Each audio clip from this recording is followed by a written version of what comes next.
Hello. So this is my second experiment with OBS. I'm trying to get more used to this software. Hopefully everyone's hearing me. There's always sort of this awkward pause before I hit start streaming and when I actually hear the stream. So hopefully people are seeing something. I want to get more used to using OBS, more used to creating live content because Hello. frankly, So this is my second. it's getting a little bit frustrating always having to do actually cut videos whenever I want to do some minor content. And I wanted to just do a live stream to briefly go over content I've created recently, what I hope to do in upcoming content creation, perhaps to answer some questions from people who are just tuned in really late for an after work live stream. I turned on my super chats, and I've gotten my first super chat in my life from William Klueg, which was Merry Christmas. So thank you very much. I didn't even broadcast when this was sent. So today, I guess, if there's no questions or nothing people want me to talk about that comes from the chat, I think largely I'm going to go over a Dark Matter 2525 video called The Theft of Our Values, which I have not actually seen. And then I'm going to follow that up with answering questions, talking about some of the stuff I've made, and I don't know. I have sort of a backup thing if people still want me to do this. I'm going to go over Noel Plum's response to my atheist quote-unquote call-out videos. Noel Plum's been a really great guy. He's responded to a lot of my videos. I'm never really sure how to respond to him. He always has this very extemporaneous method for talking about things, and I'm kind of at a loss of what to say. Usually it's just describing things sociologically, and there's not a lot of arguments there. So I think Noel Plum's a great YouTuber, but oftentimes I have a really hard time knowing how to respond to his video responses. So I always kind of put them off. So my thought is, well, if I'm going to do this, I might as well just do it in a live stream to see how it turns out. So I'm just going to ask the chat before I begin. Is there anything else? Is there people hearing me? I can see chats. There's about 40 people watching now. Okay, I guess everything looks like it's working. So I suppose the first thing I just wanted to kind of go over, the reason why this starts with Mea Culpa, is that so I released a few things in the last several weeks that were kind of things that had been on my radar for a really, really, really long time. And so the first one was, a set of videos about atheism, where, I knew I was going to do some videos on atheism. People had asked me to respond to this being sort of a fairly large YouTube channel that's religious, that's Catholic. People wanted me to talk about atheism. And, I realized that there were a lot of people talking about skepticism and just generally people criticizing religion. And my intention was essentially to do a lot of live streams with big skeptics channels. So I did this sort of initial atheist call-out video talking about how, oh, well, people like Armored Skeptic and Amazing Atheist, they bash religion a lot, but they really nowhere to be found when it comes to live streams. And my intention was largely to do live streams, but after about a few weeks, it was really obvious that there was no intention to actually respond to this. Okay, so are people hearing me? It seems someone's a little bit quiet. Maybe I'll move my microphone up a little bit. But yeah, so the responses there were very few responses to the initial atheist call out. And so I decided I just make a few videos talking about what my thoughts were on the subject of atheism and this whole not a belief type atheism. And indeed, my first video is sort of like what I always want to say to atheists in animated form, and it's called The Fatal Flaw of New Atheism. It's broadly based on a lecture I gave. That's the first video on this channel called The Cult of Confidence. I gave it at a live lecture event at a Atheist Philosophical Society. And I followed that up with another video where I just responded in a very extemporaneous and frustrated way at sort of the response I gave with it's not a belief type atheist. And the other refusal of a lot of atheists to actually do live streams and discussions. So that content went up. So it really resulted in 2 videos. So immediately following that, and this is where the Mea Culpa comes in, I kind of came across this whole fiasco with Crown T. This was really something. And when I actually hear, a lot of people have been very frustrated with his attempt to sort of take down race realism, and of course, what it really amounts to, and maybe there is a good argument against this, but there is a good argument against race realism. I'll be quite frank. Kraut's not making it. What he is he's moving the goalposts back and back and back. And, that's fine for a scientific question, but after watching these videos, I got really frustrated. And I decided that I'd just make a joke about how he really wasn't answering the question. And this resulted in sort of me reposting off a lot of people who were also frustrated and writing a little script called Kraut and Truck. Now, subsequently, this was turned into a little animated video that went live on my channel that someone else animated, and that was voiced by Fritz Imperial and another content creator called Blackjack. And I posted it. It's like a little 2 or 5 minute video, and this, I posted it because I wrote it.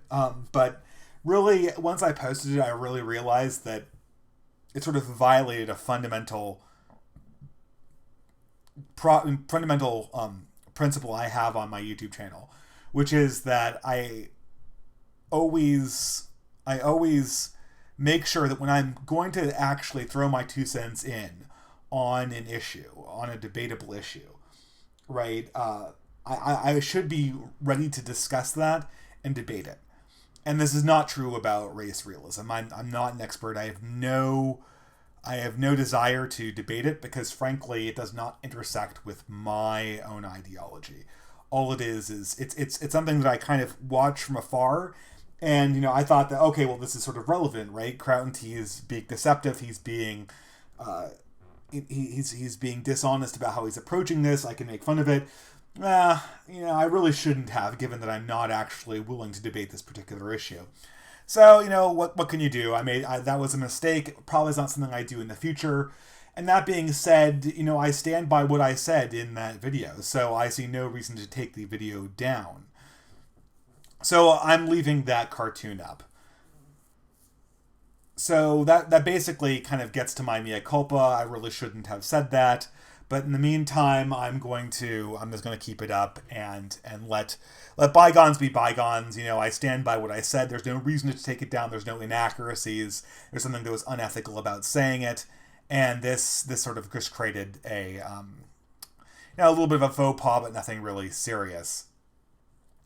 So Alextris the Gaul says, "Are you from Seattle?" Yes, indeed. That's the city I currently live in. Yeah, by the way, as this stream goes on, this is completely extemporaneous, so just ask me questions. My main purpose in doing this is just to get used to answering things live without somebody talking to me, right? I sometimes have a difficulty with fielding questions extemporaneously or talking into a microphone and not hearing someone talk back to me. So I figure if I do these OBS streams in place of more minor response videos that I really don't have anything large to say about, it'll be better. Maybe I can cure myself of saying right. That's one of my verbal tics, right? I say right after everything. It irritates me every time I listen back to one of my own videos, and I've got to cure myself of that. Maybe I can also break my habit of peppering my talk with ums and uhs. So, it's a good practice to talk this way. I'm waiting a few minutes before I actually start the actual content. I think the original stream was started at 10 p.m. And at that point, I think we're going to go through one of the 2 videos I have slated. Maybe go over Dark Matter 2525's The Theft of Our Values. So Uncle Rufus says, "Be agnostic about HBD, how disingenuous." Be agnostic about a question that I have absolutely no qualifications to answer for. That's not disingenuous, that's honest. I mean, why should a layperson? I mean, if you're going to be like Kraut and go like, okay, I'm going to take down this proposition, then going not enough evidence, while simultaneously calling people who are invested in it idiots. That's a little bit. That's not a little bit dishonest. That just is dishonest, right? Uh, um, if you're going to call someone an idiot for believing something or not believing in something, you've thrown your hat into the ring, and you better be able to ante up, right? But like I said before in my videos, we answer questions when we need to answer them. You'll be able to get an opinion about HBD or race realism or whatever the hell this question is called when someone actually tells me why, I need to answer it. I'm in possession of a philosophy that does not need to know this. Nothing about my philosophy is impacted by a question about genetics and its impact on IQ. Now, if you're a progressive who believes in some kind of ridiculous notion of egalitarianism, or if you're some, liberal who's a technocrat who thinks about meritocracy as some catch-all way to fix the problems of the world, then, that might be a serious problem for you. But I don't believe in egalitarianism, and I don't believe in meritocracy, and I believe in the universal dignity of man that's not tied to notions of IQ. So why would that even be something that I'd care about? Why would that, well, not care about, why would that be something that I need to answer? So Talbot says, when did you realize Christianity was the ancient Bolshevism alongside its Semitic sister religion, Islam, destroyed the longest running? Oh, come on. the paganism. Okay. Well, when did I realize that Christianity destroyed paganism? I think that I might answer this question. I don't know. I haven't actually watched Dark Matter 2525's video, so maybe we'll answer. I watched a little bit of it, and I've heard from people. It sounds like it's really pagan in its perspective. What do you think about Miguel from your Marxist with Hats video? I think that's the person who is like, communism did do nothing wrong. Well, we can talk about history, I guess, but... Or I think he was the one saying that capitalism was responsible for the current poverty of Africa. I guess. I think capitalism's got tons of problems, but there's a big difference between a manufactured famine and not being able to solve the poverty of Africa. Okay. Well, we're coming up on the time.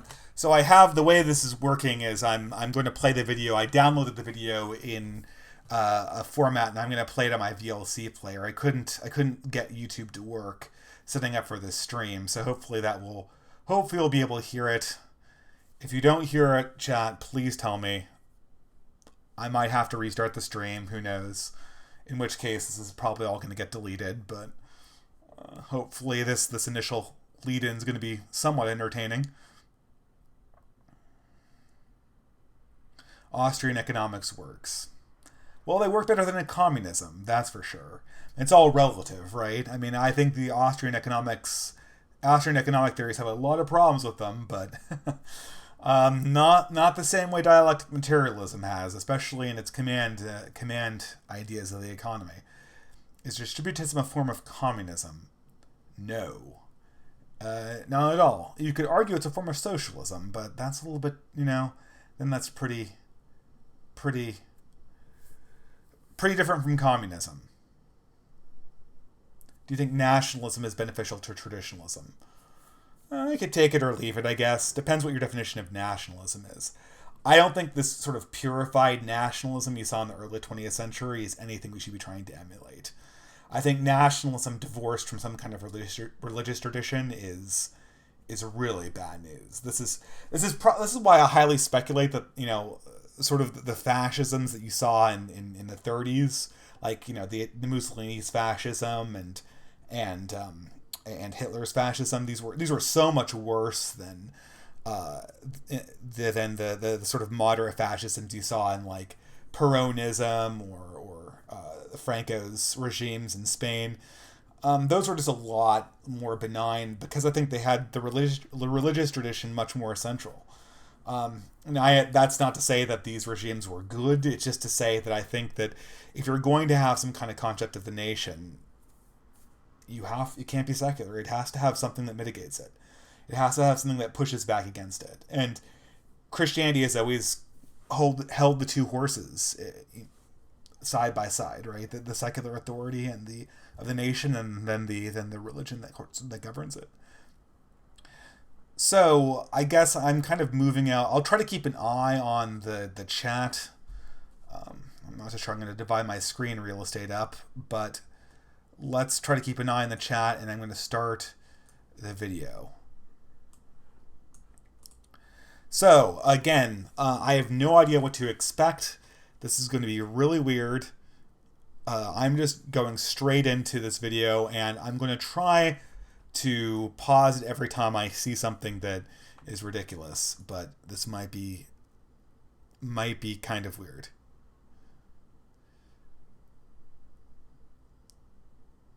Okay.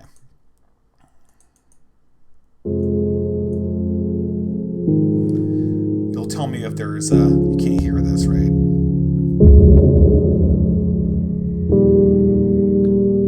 The Christian legacy in America has historically manifested in attempts to usurp the very freedoms of which they ironically claim credit. Freedoms that didn't exist throughout the vast majority of Christian history. That's especially disconcerting during this day and age, when people seem to think that the answer to Islam is Christianity.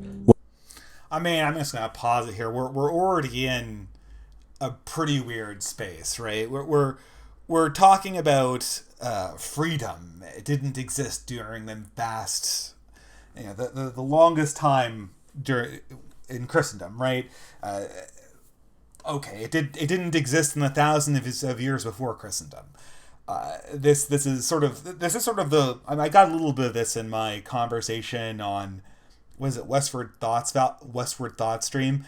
It's this idea that you can kind of like ahistorically superimpose our standards back onto Christianity, but not superimpose them back onto other ideologies that atheists typically want to draw from. I've never met an atheist who didn't say draw from concepts like Epicureanism and older philosophies like Pythagoras or the early pre-Socratics, but at the same time they didn't have a concept of freedom like we do right now. These are modern concepts that we're just sort of back casting into onto Christendom and then saying, oh look, they didn't do it. So we're already kind of in a weird place, but I'll keep on going because how long is this video? 40 minutes. Okay, I better start going, otherwise we're going to be here all night. When in actuality, Christianity... Oh, it's too loud. Do I drop the... I'm going to drop the volume a little bit. Hopefully that manifests itself on your side. And Islam have shared some disturbing similarities, both being ancient Middle Eastern Abrahamic religions with long histories of authoritarianism, censorship, and brutality. While their DNA is identical, the main reason Christianity manifests differently today is because it has been declawed by a few hundred years of secularism. This should tell us that the answer to Islam is not more religion, but less. Too many people... Okay, so here we sort of get the main thesis that dark matter has, right?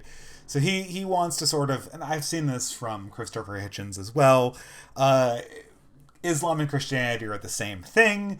The civilizations developed in similar ways, and therefore, we have to make sure that Christianity goes away entirely, because if we get rid of Christianity entirely, this is going to encourage some kind of sympathetic response in the Middle East where they're going to secularize Islam. But, although his understanding of history is totally ahistorical, and superimposes a modern standard, he doesn't seem to actually go to primary historical sources and ask if people thought the same way in Muslim societies as they did in Christian ones, right? If you went back to the 17th century and looked at Italian society and Turkish society, would it be very different?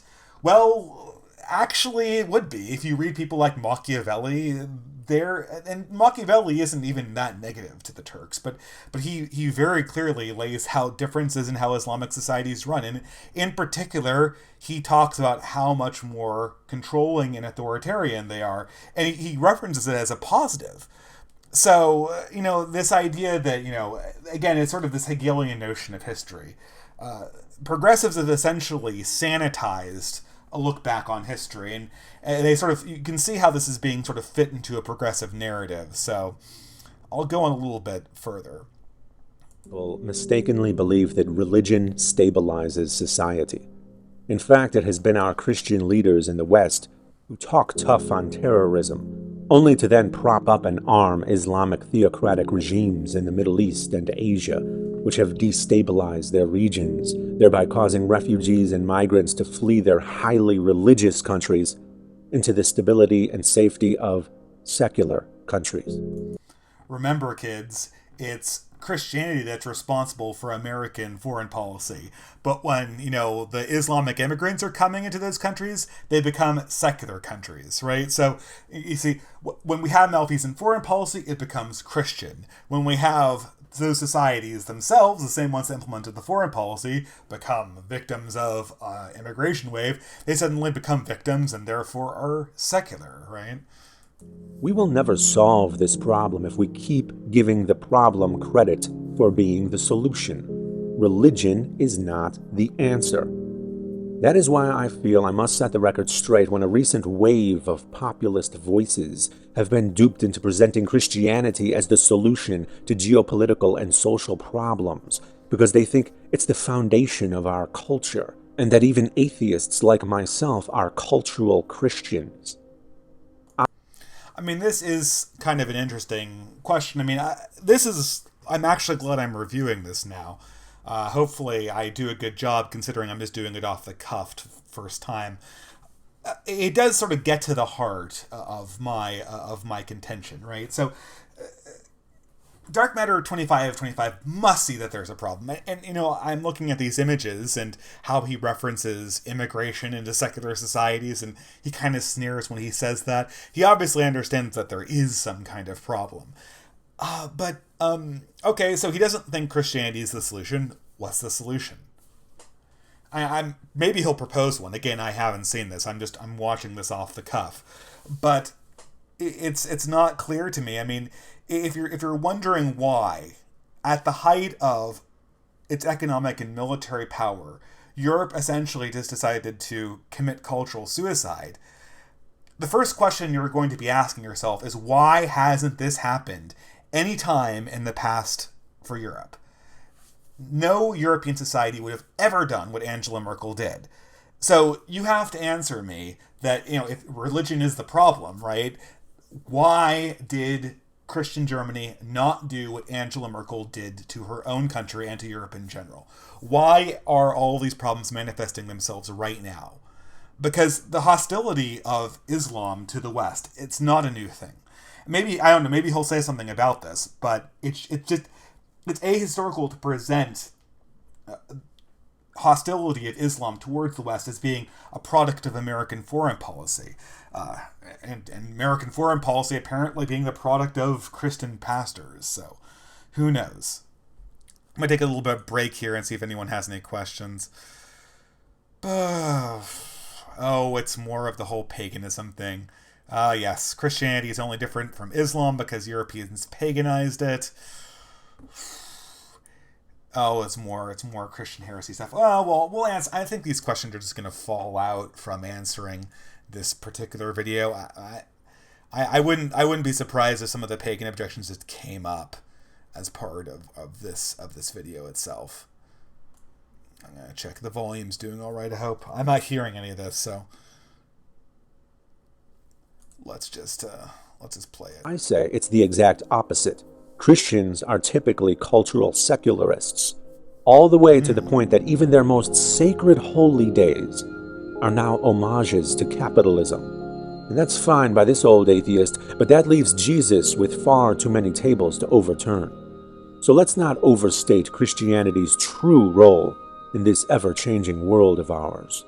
Cultural cultural secularists. I mean, now this is kind of the fundamental contradiction, because I am positive that if I got Dark Emitter 2525 onto one of my streams and I actually pressed him on his beliefs, he'd be going to the lack of belief thing in 5 seconds. In 5 seconds, he'd be claiming that atheism is nothing. It's just a lack of belief. He doesn't believe anything. He has no positive beliefs. He's just a skeptic. Come on, what are you doing? Why are you hassling me? I don't have any beliefs. I'm just the default, right? But now all of a sudden, we're hearing about how Christianity is co-opting cultural secularism. What's secularism?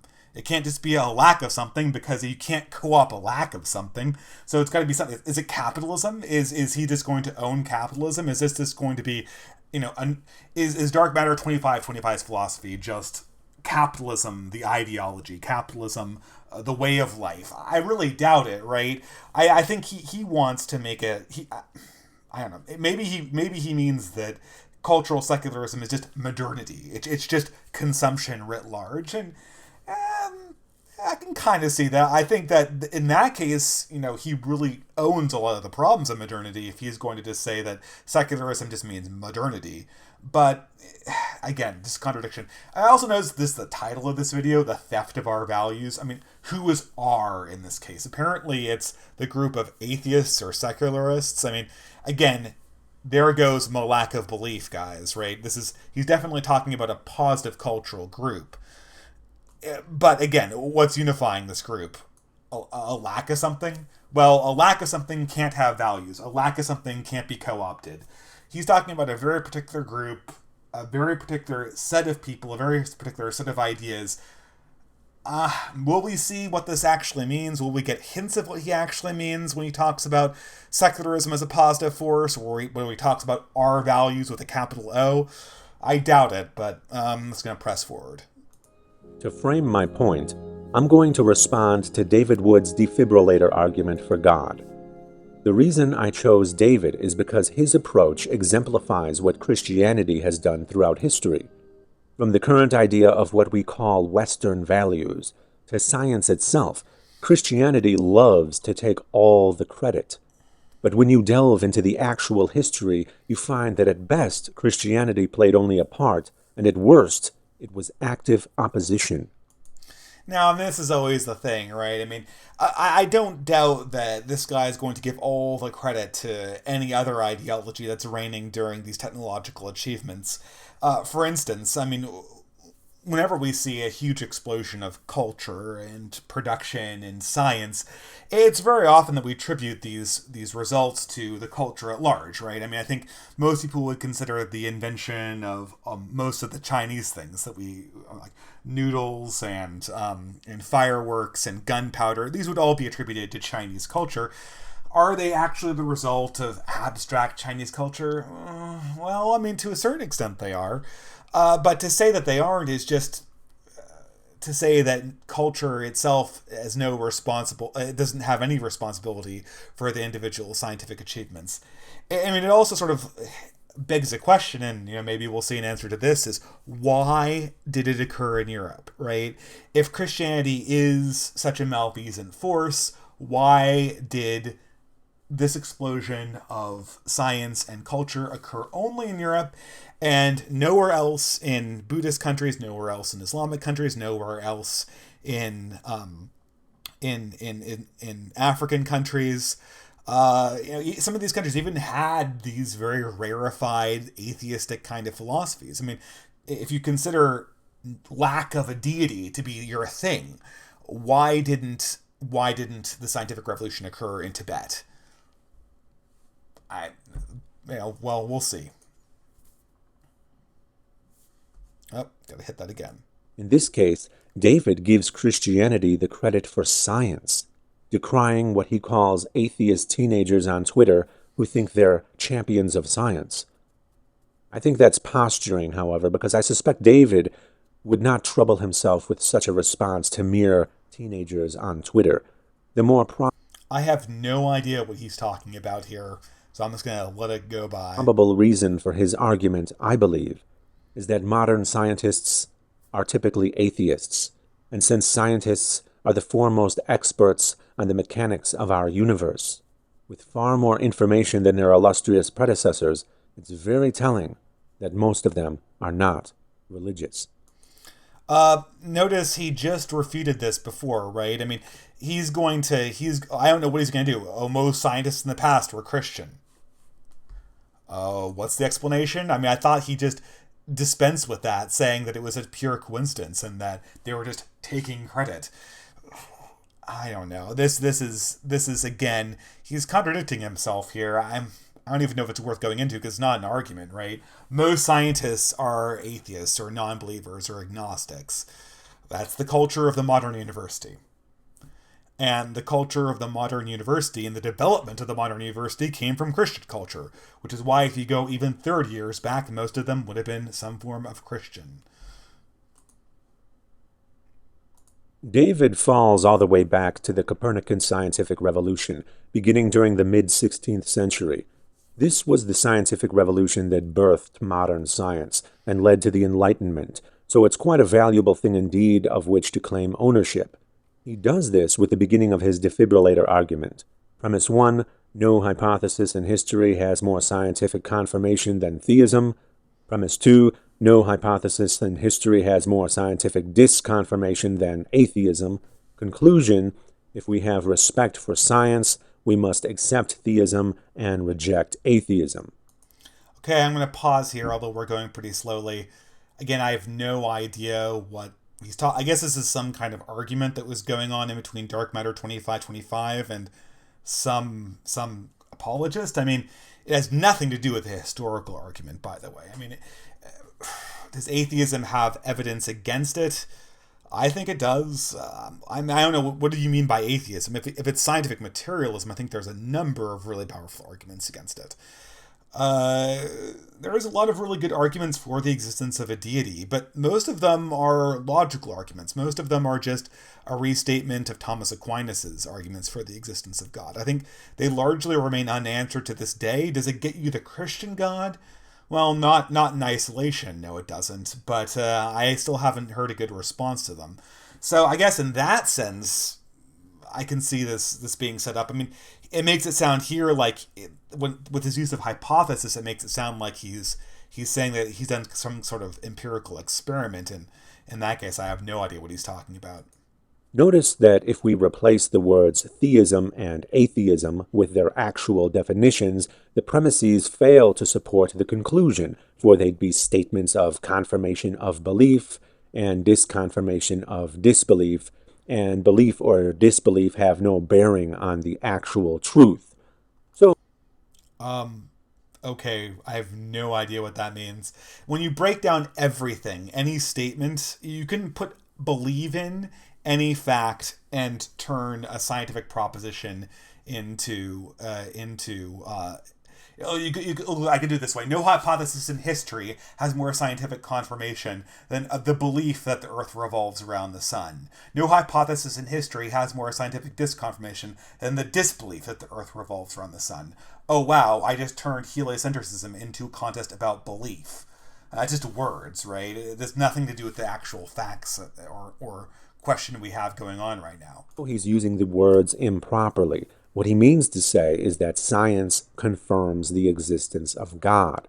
The reason he thinks God has so much scientific confirmation is because he believes that everything we've ever learned from every scientific experiment ever conducted constitutes evidence for God. He does this by crediting Christianity with ownership of the very basis of science, as he describes thusly. I'm not going to stop here. I mean, I feel like I'm watching some incredible straw man because this is an incredibly stupid argument. I really doubt this is the full statement of whoever he's arguing against in this. 1. The universe can be understood. 2. We can understand it. And 3. It is good to understand it. Since the scientific endeavor is predicated on these beliefs, every single scientific finding, no matter what it is evidence for God, according to David. This is because David thinks that not until Christianity did people believe that the universe could be understood, that we could understand it, or that it was good to understand it. So this is an interesting point. I wonder, there could be some interesting things that come out of this question, right? So this gets at an argument for Christianity, both historically, and it's been used at some times as an argument for the existence of God, and that is that, independent of some metaphysical assumptions, we really can't save ourselves from pure skepticism, right? I've talked a little bit about this when I've talked about miracles. Right? Everything we know about the universe, and David Hume mentioned this too, it really relies on some understanding that what we're observing right now is intelligible. That there are laws that are in place, and those laws are repeatable, and the repeatability of laws can be organized in the human mind, and those objects can be subject to rationality. Now, I mean, this has been heavily debated over the course of human history. I think the first person to make really big strides on this were obviously the Greeks. People like Pythagoras. He thought he was one of the first people to really understand that, or postulate really, that the universe was really describable in purely logical terms, right?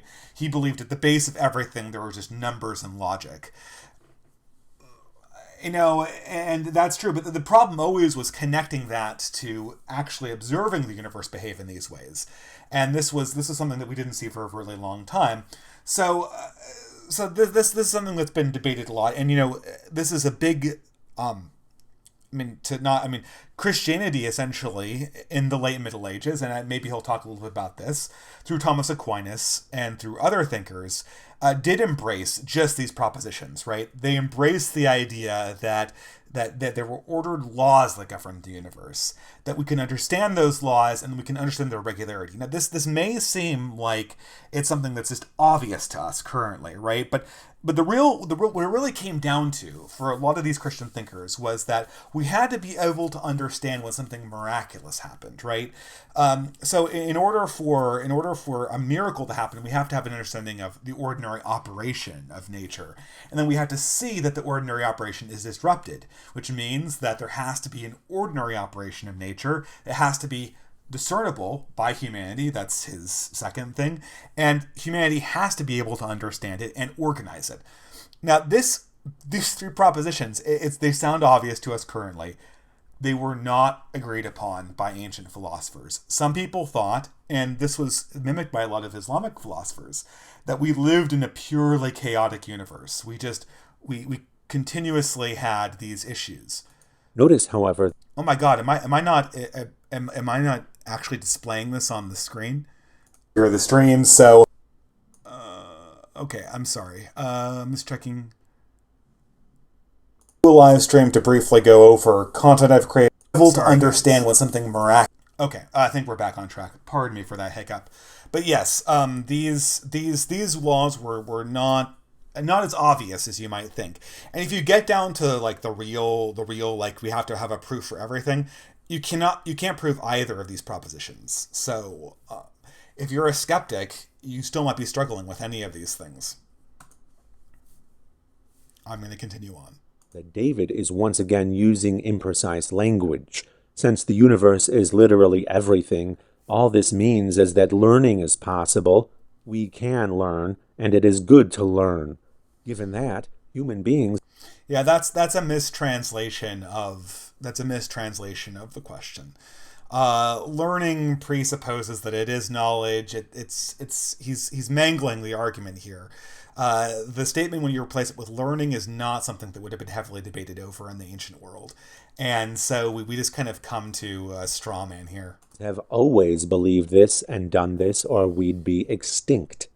So I think what David is actually referring to is the way we look to the natural world as a reference point to systematically gain knowledge.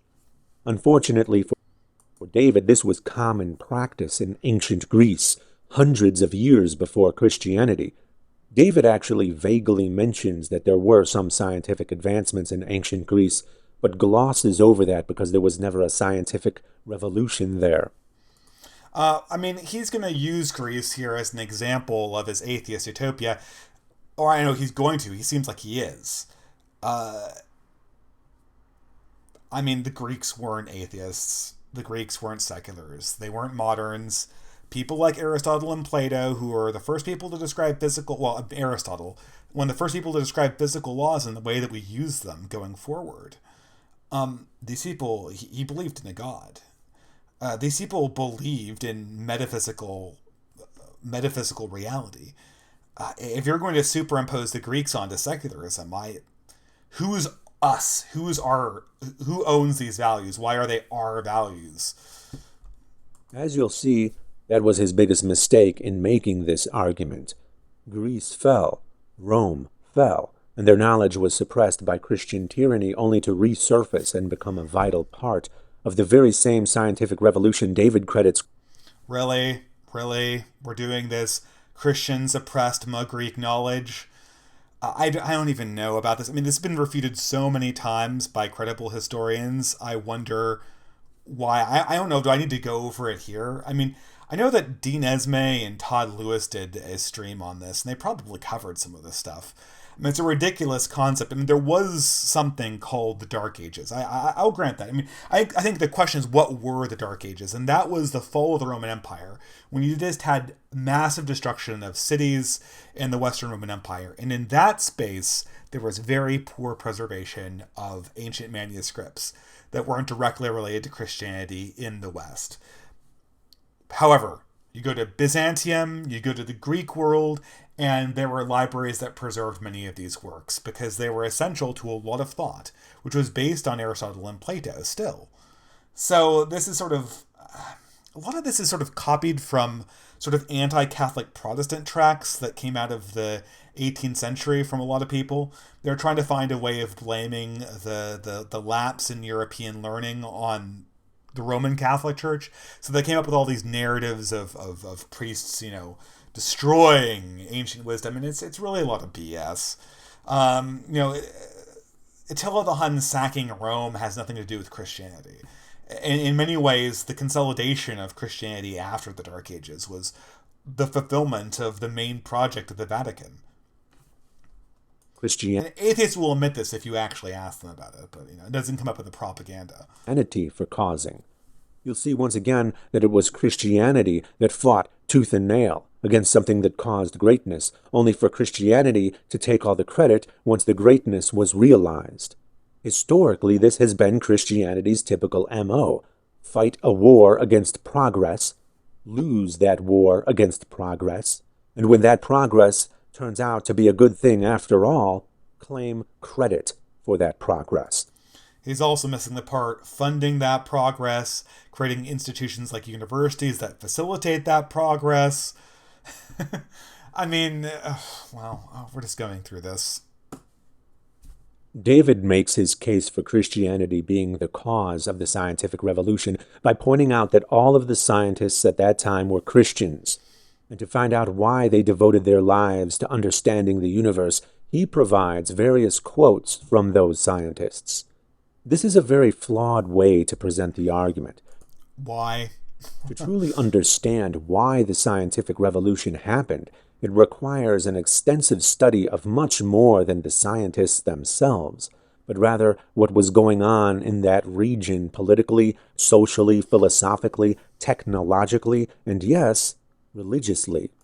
I mean, what was going on in this region was, this is sort of a misnomer too. I'm sure he's going to bring up like 1500 as the real turning point in Western civilization.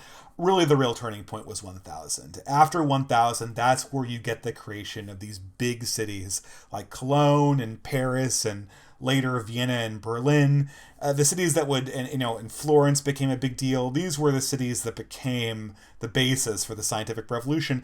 And they came about because Christianity had finally consolidated its power in Europe, and it was no longer fighting, to a certain degree, it was no longer fighting a lot of these pagan invaders like the Vikings, and you could have growth. So let's save the scientists for the end and dig into what actually caused the scientific revolution in the first place. Why were Christians the pioneers of the scientific revolution? David is more than happy to answer for we atheists by saying, atheists often insist that it was just dumb luck. Anyone could have done it, and if Europe had been filled with atheists, it would have happened even faster. As you will see, however, luck more aptly describes David's explanation. He goes on to note that there were cultures and civilizations around the world that had the opportunity to study astronomy, physics, chemistry, and biology, but these branches of science all took off at roughly the same time in one particular civilization. When we investigate why this is so, David says, what we find is people who believe that the universe is intelligible because of their theistic beliefs, that they're rational because... Okay, I'm going to pause it here. What the fuck? I'm sorry, swearing. What the fuck? You have to label your axes. Your axes. Where are your axes on this graph? Everybody who's ever gone through college knows you can't present a graph with no axes. What are we measuring on the y-axis? I mean, it's obvious the x-axis is time, right? Okay, time and science-y stuff. I mean, how is that measured? What are the units? You know, well, let's call the units Nyeisms, right? After Bill Nye, right? Just how sciencey things are, right? So you know, we got one Bill Nye at year one, and it kind of carries over, and then all of a sudden we start accumulating sciencey Bill Nyes in the year 1500. I mean, this is ridiculous. We lose all of the progress that we got in engineering through 1,000 years of human history, right? We don't, obviously, if we start at year one, we don't measure any of the adoptions we get in the early Roman Empire. I mean, obviously, this is a little bit after Archimedes, but similar thinkers were around, Galen at that time. So none of that's measured.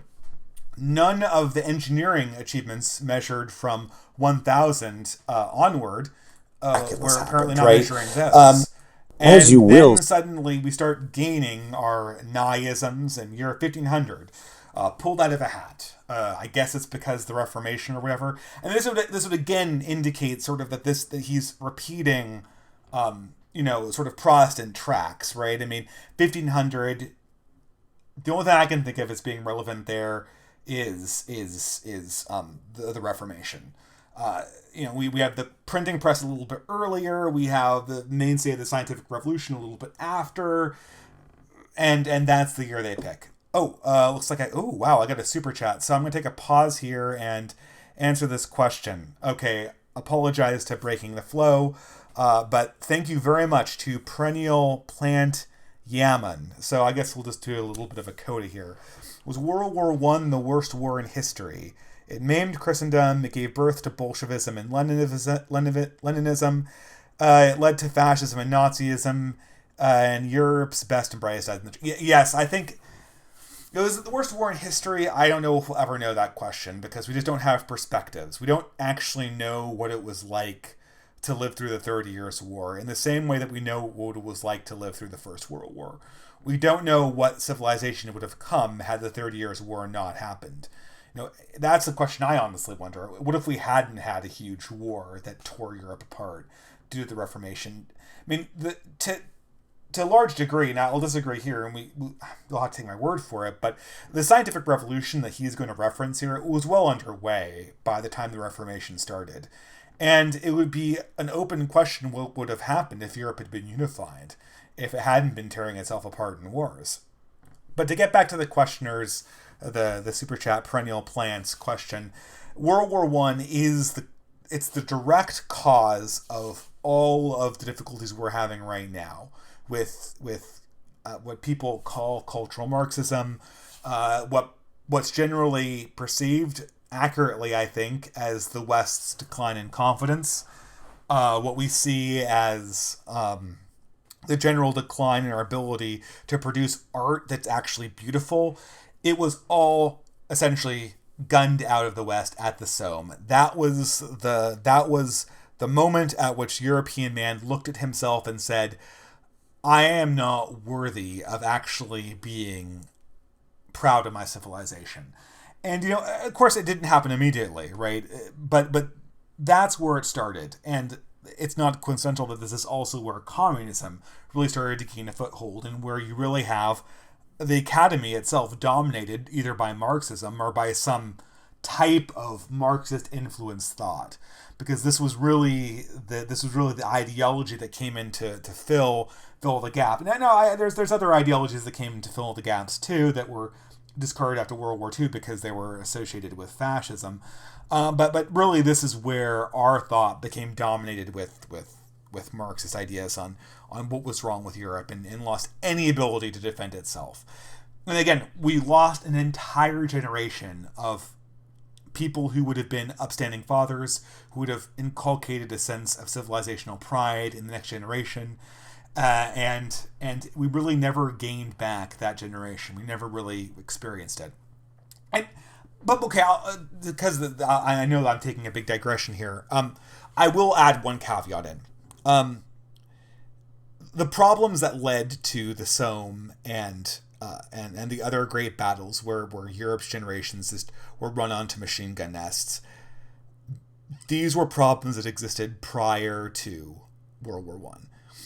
It wasn't World War One was not the original vampire, and in many ways, World War One could not have happened if Europe had been in a healthier state. The leaders and the military generals that engaged in this campaign, they sent an entire generation to their deaths for functionally nothing.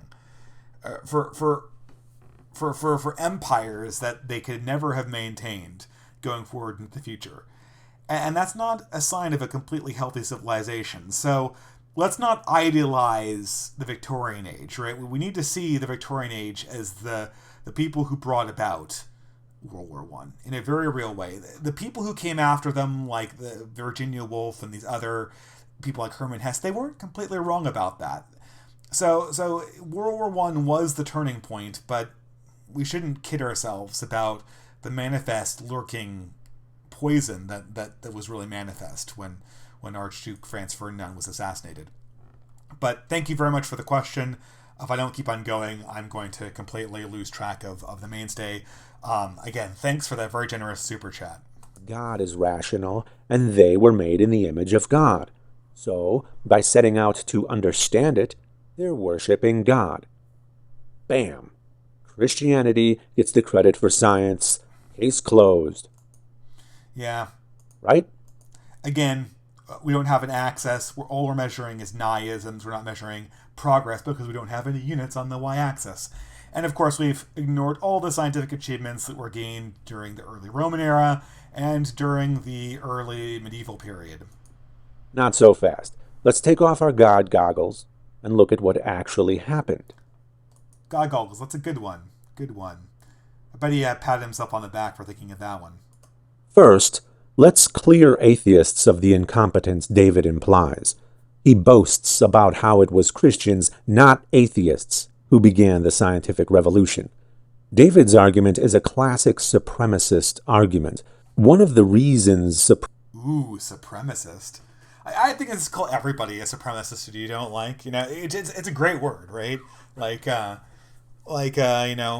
I don't like progressives, I'll just call them liberal supremacists. Yeah, you're liberal supremacism. That's great. Oh, yeah.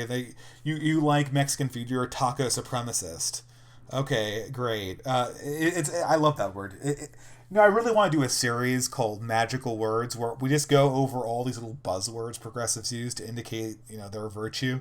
Supremacy has got to be on there, right? So supremacist arguments are so bad is that they usually don't account for oppression as a variable. That was double whammy. Oppression is a variable. Oh, what are we going to measure that one? Okay, so scientific progress can be measured in niisms. Let's measure oppression variable. Maybe he'll give a variable, but if he doesn't give a variable, let's call that Sarkeesians, right?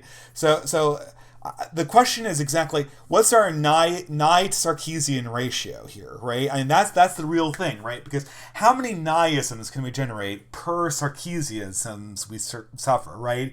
So, if I suffer 3 Sarkeesianisms, right, and I generate just one niism, I still got like a good ratio there, right? We got to take that into account. He's boasting about the accomplishments of his group, the oppressor, over the lack of accomplishments of the oppressed group, the atheists. Oh my God, I didn't know this. This is pure Marxist history. I mean, I was actually expecting something more like TJ, the Amazing Atheist, or Sargon. This is just a repeat of. I mean, this is Marxism. People who maybe are always not a communist, he doesn't believe in state control of industry. This is actually what people mean when they say cultural Marxism, and it's the reason why we associate modern SJWs with Marxism, even though they're not literal Communist Party members. And it's this idea that you can understand history by dividing history into oppressors and oppressed. This was the functional mechanism that Marx had for understanding history. He used class struggle. Here, he's using atheism. And feminism would use women, right? They would say that women were the oppressed class. Therefore, if we didn't have patriarchy, we would have had a scientific revolution in 2000 BC. You can just say that, right? Because, oh, look, all the inventors are men. That's because they were the oppressors. Would have been burned at the stake back then. This is adding insult to injury. Of course, his group accomplished more than the groups they were oppressing. What else would we expect?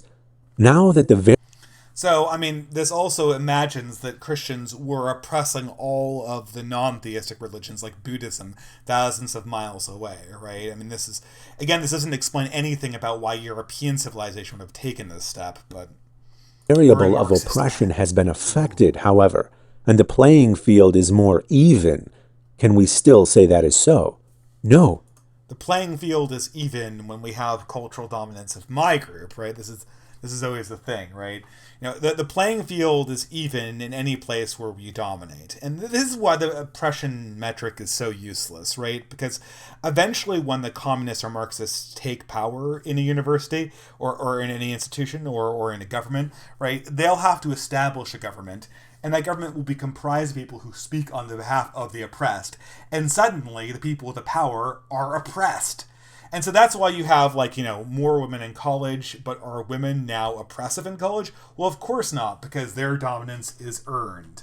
And it's really nothing more than an argument from one. I mean, it basically is sort of it's almost a nationalist argument. I mean, it selects one group and says everything that you didn't do in history is because someone was oppressing you, but everything you achieved was your own making, right? So, the dominance of Christians in the universities were in the 18th century, right, was due to the fact that they were atheists were oppressed.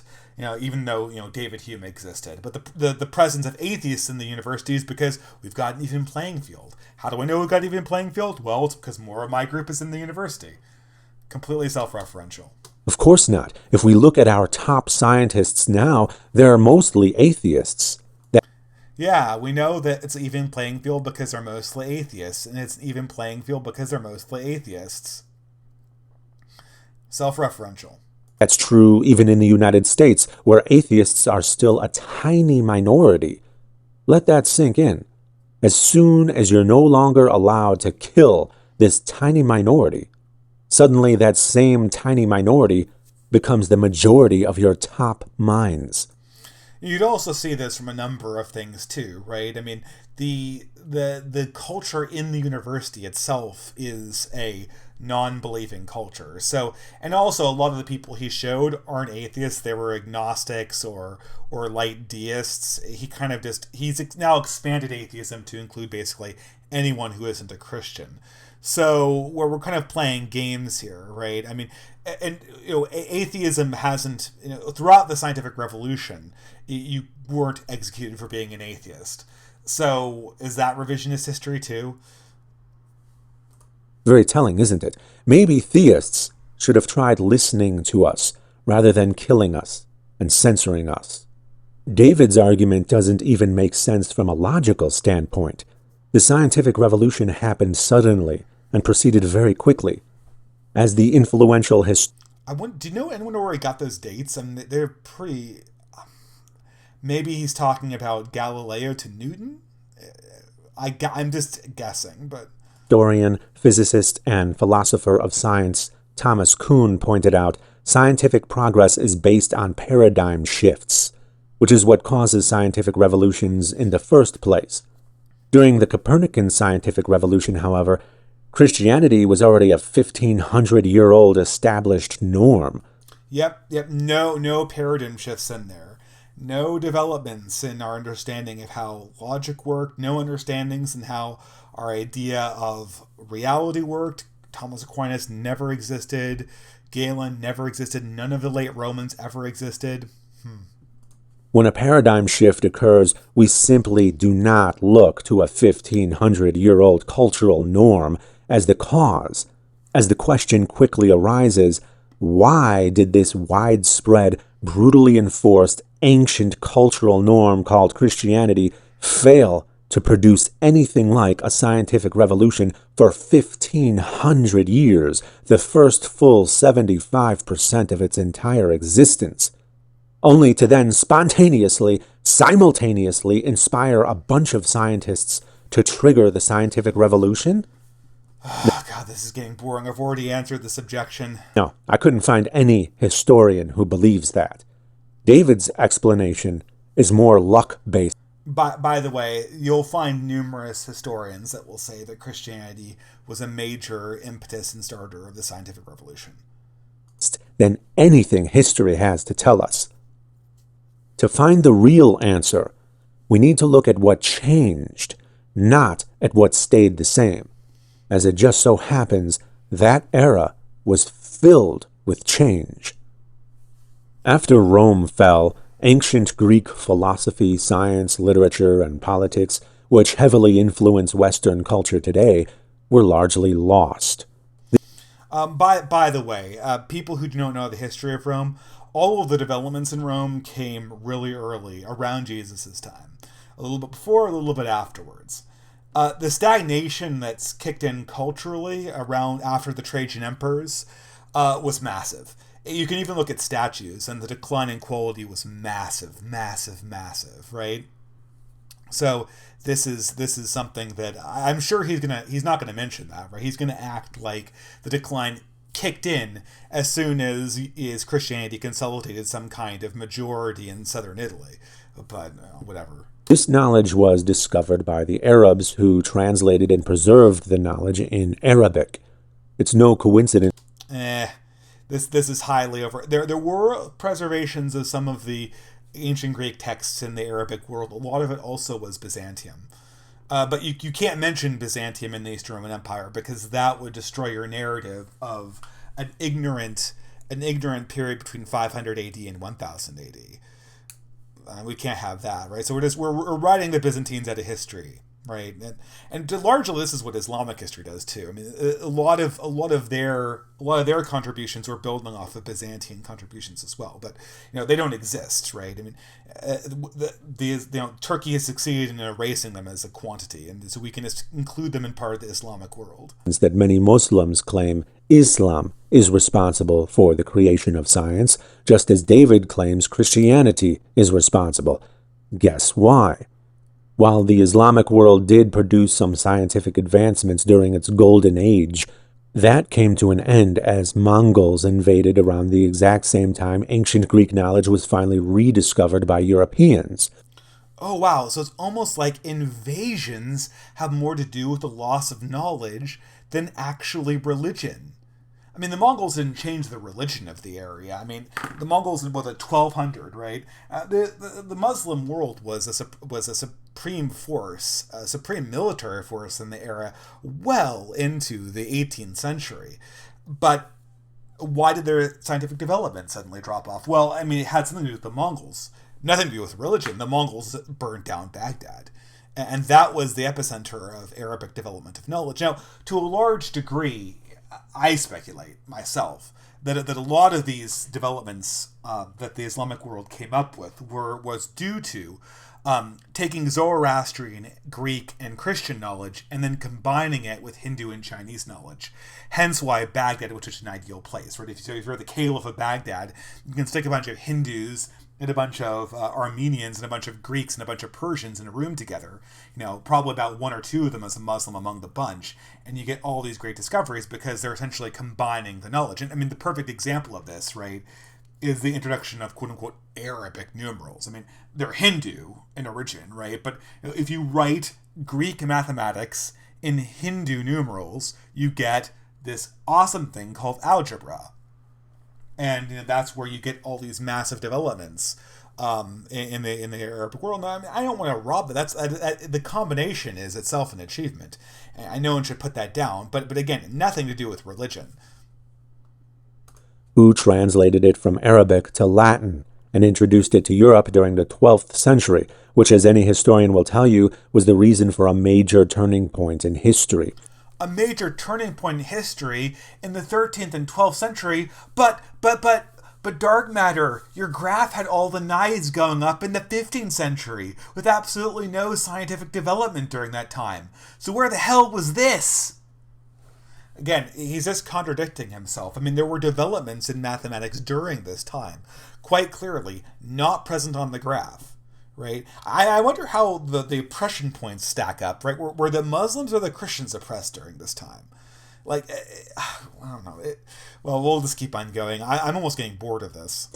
This was something new to them, something different, something we can look to as a reason for a paradigm shift, precisely what is necessary for a scientific revolution. The recovery of ancient Greek philosophy culminated during the 13th century. Coinciding perfectly with the Renaissance. Now we have 4 paradigm shifts. Wonder why we didn't mention that before, or actually reflected on the graph. Subsequent science. I guess they were the kind of paradigm shifts that didn't generate nihilisms, right? You don't get to the sciencey stuff until you actually can have a good narrative about how something was suppressed by the evil church. Scientific revolution, a much more narrow timeline than the 1500 years Christianity had to allegedly inspire this sudden change.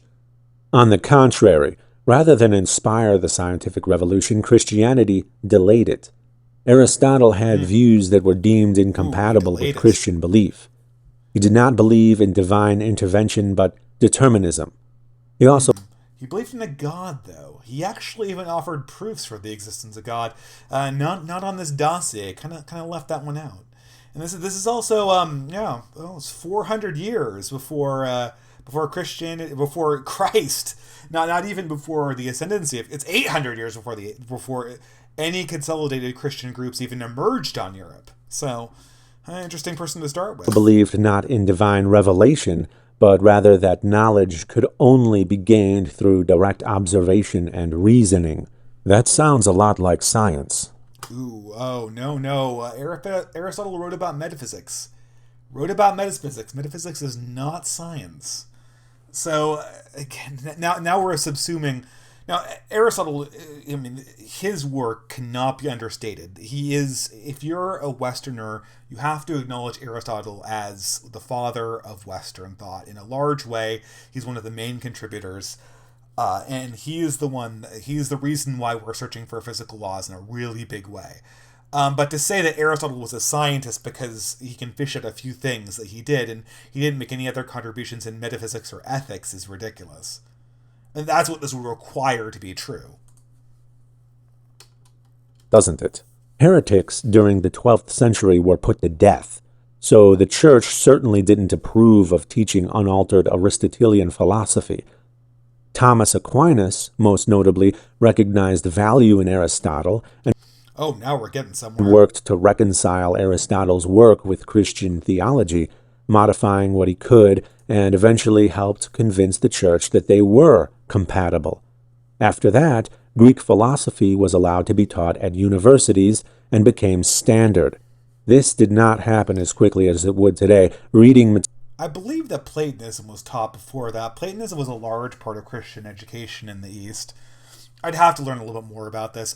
David Bentley Hart, he's a classicist. He's done quite a bit on this. He's a good read. I should put a few other people as recommendations for this. Material back then was very time-consuming and expensive to create. As we trace back the roots of what we call Western civilization today, however, we would be remiss to claim that we only took the good and left the bad.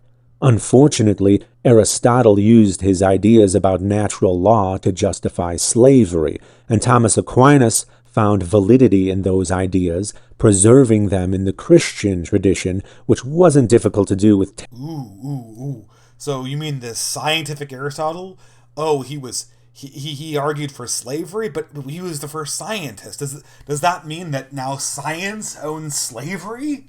Well, of course it doesn't, right? Because slavery is bad and science is good, and if it's a bad thing, then it can't be part of our values. I mean, this is the difficulty, right? And this is sort of the trick you do in progressive history and in Marxist history generally, right? You retroactively identify what's good, and then you make your group the set of all people who believed good things. Now, this is very dangerous because it creates. I mean, if I'm a Christian, right? I identify as a Christian or a Catholic. I have to own the fact that my group did some shitty things to people. Now, I can and I do believe to a certain extent that Catholicism did the best it could with the times it was given, and despite the fact that there were numerous really, really evil popes and numerous really, really evil Catholics, that overall the church was a force of good. I have to believe that. But if you're like dark matter, the us of the our values is just every person who believed in good things. So as you look through history, everyone who was oppressed and everyone who did good things is part of your group. I'm part of the group of people who were oppressed and only wanted to do good, but we couldn't do good because we were being oppressed. That view of history, and it's encouraged by Marxism, and it's the most dangerous thing about Marxism. It essentially means you never have to be sorry. You never have to be sorry because your philosophy is the one that weaves itself throughout history and is responsible for all of the good things and none of the bad things. And so you must be one of the good people. You never have to own anything. This is really, really dangerous. I mean, if you're going to be part of some collective R or us, you better be part of something that actually owns up to when you made a mistake. You know, Aristotle thought slavery was permitted. Thomas Aquinas thought slavery was permitted. I tend to think that there's caveats that explain this, that explain the mistake away. I think it's a mistake. It's part of history. It's part of my history. I have to own it. If you're a Marxist, you never have to own anything. Tacit approval in the form of rules for the practice coming from both the Old and New Testaments. Approval of slavery eventually became a blight on the rise of America. So while many American values, including the structure of our government, were inspired by ancient Greece and Rome, $10 says this guy does not mention Christian abolitionists. For the betterment of society, we absolutely had to have the will to override some of those values, like the approval of slavery. Let us also not forget that the ancient Greeks and Romans persecuted atheists as well. Not that anyone from their era... Oh my god, you mean that they were part of the oppressor class too? But I thought they came up with all the good knowledge. I guess the good people who invented the knowledge weren't the people oppressing the atheists because they were good oppressed people. ...was quick to volunteer their thoughts about the non-existence of deities. No, the charge of atheism was more commonly used as an accusation to rid oneself of their enemies. The ultimate irony is that early Christians were killed under the charge of atheism for rejecting the existence and power of the state-sponsored gods of Rome, which is another unfortunate disease that... Does that make them part of the oppressed class? Obviously it doesn't. This is even more ridiculous, right? Now because Christians were being oppressed and they did good things, they become part of the us category. I'm sure he's going to bring up Galileo too. I mean, maybe he doesn't, but if he does, Galileo was a Catholic. He was devout. He encouraged his children to join the sisterhood. His portrayal as an atheist in history is completely backcasting. But again, you know, if you curve your ideology, the history here is being formed by ideology. We're not accepting any nuance because we're not trying to get nuance. We're trying to get an oppression narrative. Carried over into Christianity, the persecution of atheists, and the toxic mingling of government and religion. Oh, it's like toxic masculinity. A thing the founding fathers of America were at least wise enough to reject from the very beginning, thereby working against nearly half of the 10 Commandments. Oh, good Lord. Oh, God, this is really pleb here. I don't even want to refute this. I mean, if you think the founding fathers were all secular atheists of the freedom from religion and variety, you need to read more. the most unique and foremost of our values, those that protect our freedom of speech, religion, press, and assembly, are absent throughout the vast majority of a Christian history that often enforced the very opposite of our values as Americans. Oh, we don't have modern values in ancient times?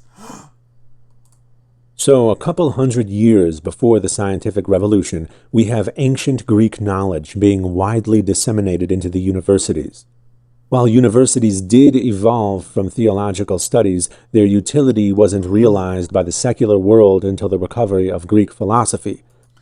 Wasn't realized by the secular world? Where was the secular world in 1300? Who is he talking about? The secular world? Does he mean everyone who wasn't literally part of the church? But they were all devout Christians. I don't know. There's still like 20 more minutes of this. Oh my God. This gets better, chat, right? I don't want to. Not until that secular utilitarianism did we start to see rapid progress. It's important to note that there have been geniuses all throughout history within Christianity and beyond. So why could none of them accomplish what the geniuses of the scientific revolution did?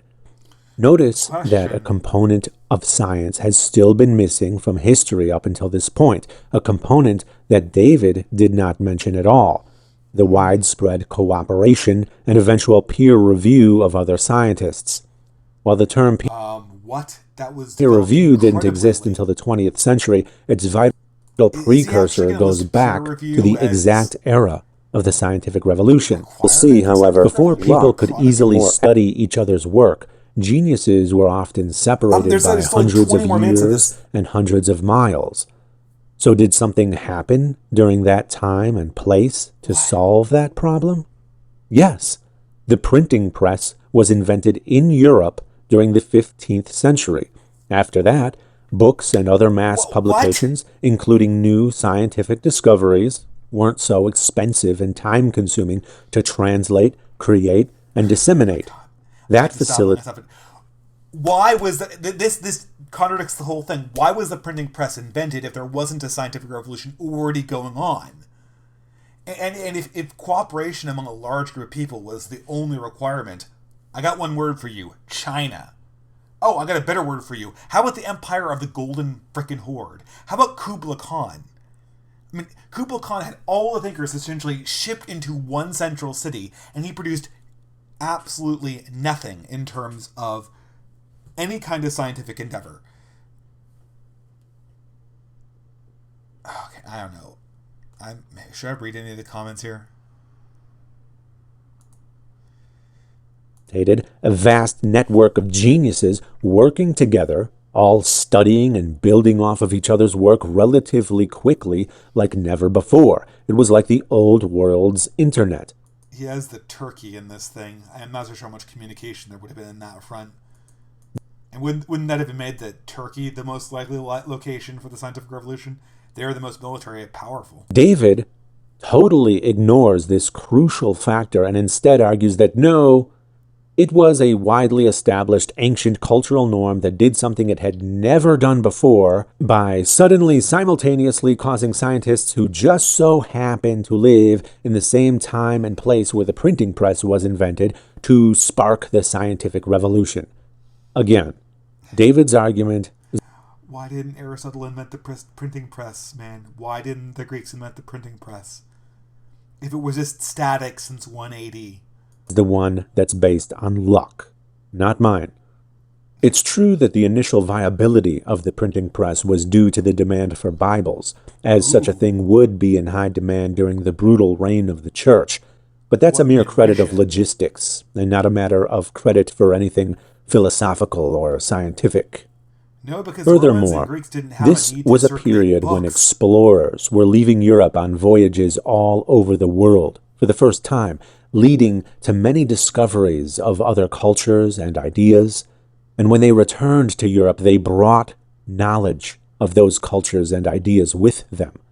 David seems to think that Europe existed in a vacuum during the 15th and 16th centuries, but that is very much not the case.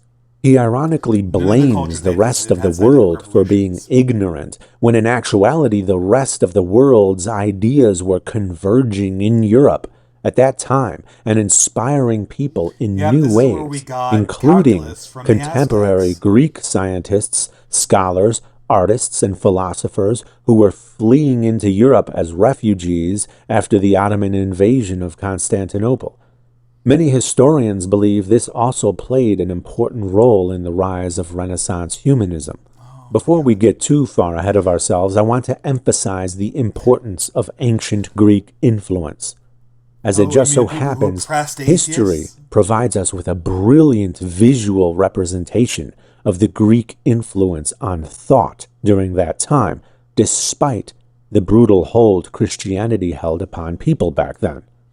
Okay, I'm going to pause here. This is painful. I mean, at some point, I don't think we need to think. This is just, it's just basically SJW history, right? Like, oh, we got all of these discoveries from China and Africa, and I don't know. I mean, there's no evidence for any of this. I can just say that again. It's not particularly clever. I have a comment. Do you think Byzantine history is often ignored in history class at all levels? Byzantines preserved a lot, and they had a lot of scientific developments that were carried over from the late antiquity era. Some of them were uniquely Christian. I believe Greek fire was a uniquely Christian invention. I don't think the pagan Romans had it. But at the same time, they weren't great innovators. They weren't known for that. And for a long time, they were a dying empire. I think the main reason why we de-emphasize the Byzantine, or as it's probably more correctly called, the Eastern Roman Empire, is because it's really embarrassing in terms of Islam, right? We have to talk about the Crusades and the conflicts that Christianity had with Islam, where Islam was just strictly the aggressor. So I think it probably has more to do with PC-ness than anything dark matter is related to.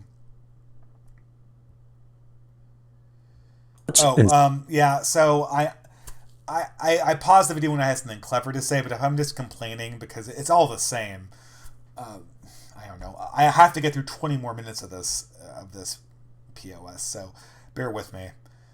I apologize for being a little more salty here than I usually am. Science have always had a special relationship, borrowing from each other and inspiring each other.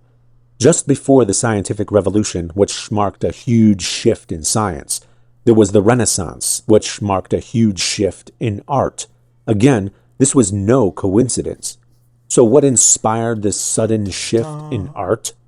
The rediscovery of ancient Greek civilization, of course. Why is this significant? Because the art of ancient Greece and Rome was actually far more advanced than medieval art, which came many hundreds of years later. We people of modernity aren't accustomed to the past being more advanced than the future, but in many... Oh, we aren't?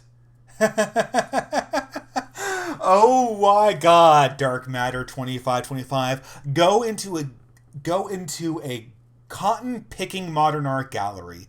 Take the first picture off the wall you see that's a splatter blob of menstrual blood, and hold that up to a Rococo painting of the Last Supper.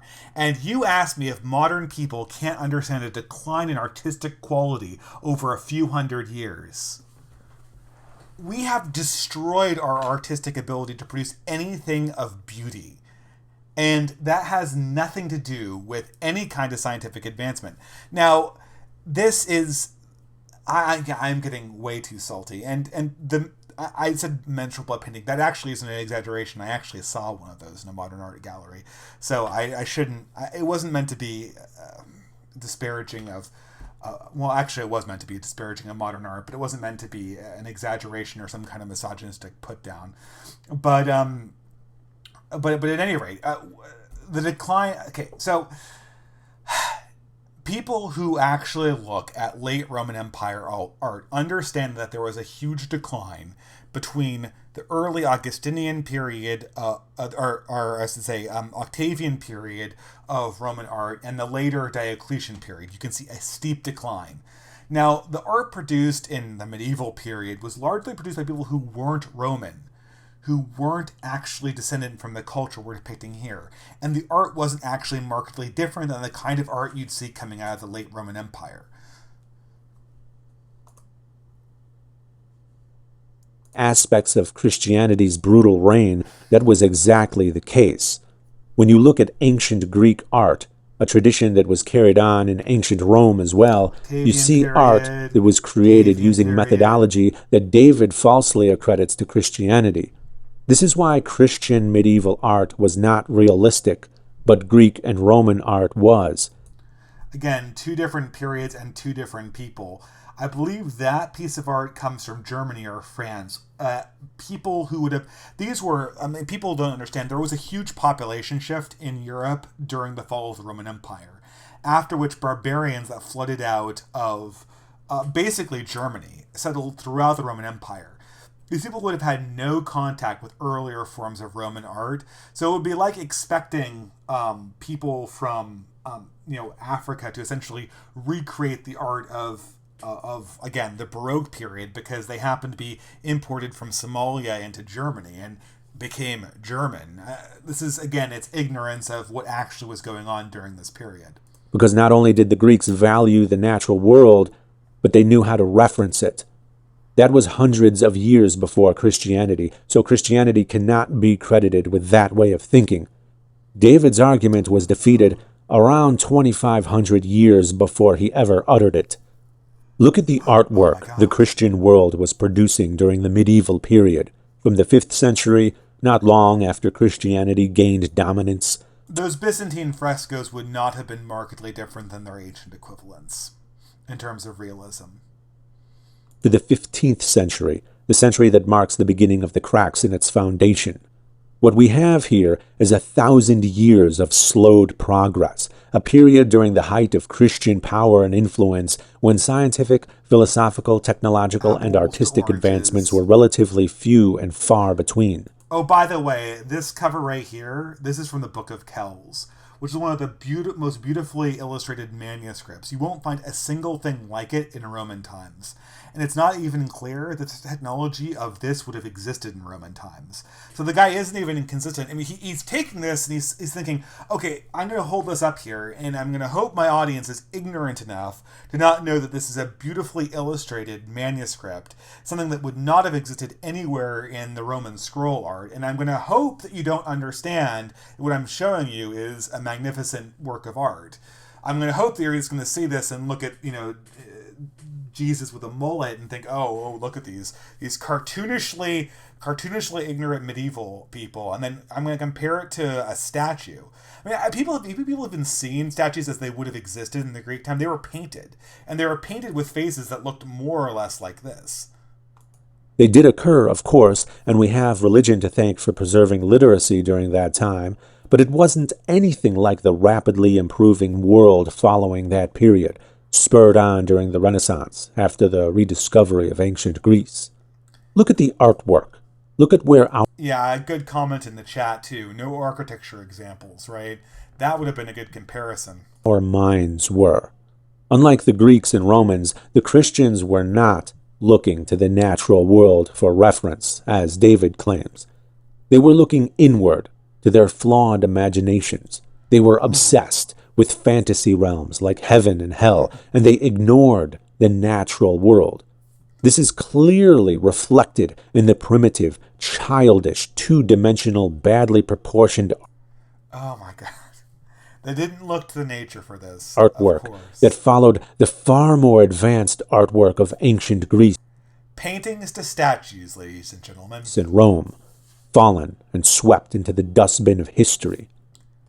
The reason why he's not using paintings for comparison is because a lot of the Greek paintings were two-dimensional and misproportioned as well. Christian authoritarianism resulted in the censorship and desecration of Greek and Roman statues. They destroyed history because it was contrary to Scripture and their sensitivities, thus prohibiting progress. Oh, what the hell is he talking about? This is totally... The idea that there was this huge purging of pagan statues, I didn't even list the reason. I guess it's because Christians just hate progress. When Christianity has unchecked power over government, the results are always Orwellian. When does this period of ignorance end? Not until the Renaissance do you see a lot of history finally picking up where it left off 1,000 years beforehand. all of these paintings were done either under the monarchies in France or under the northern Italian city-states like Florence or Milan. Does he think that Christianity did not have unfettered reign over these governments? The visual cue of this manifests in the adoption of Greco-Roman artistic methodology. You can clearly see the change in the artwork, which was quickly followed by the change in the science. Not a coincidence. This was the birth of the Renaissance humanists, when people started looking at the natural world again for reference. Oh, but suddenly pictures of goddesses and angels, that's historic. They were, the way they painted this painting, they went outside and looked at the east wind, and they saw that the east wind was actually, these angels blowing onto giant clam cells. The only way they could have painted with this is looking at nature, causing a resurgence of... I'm sorry, guys.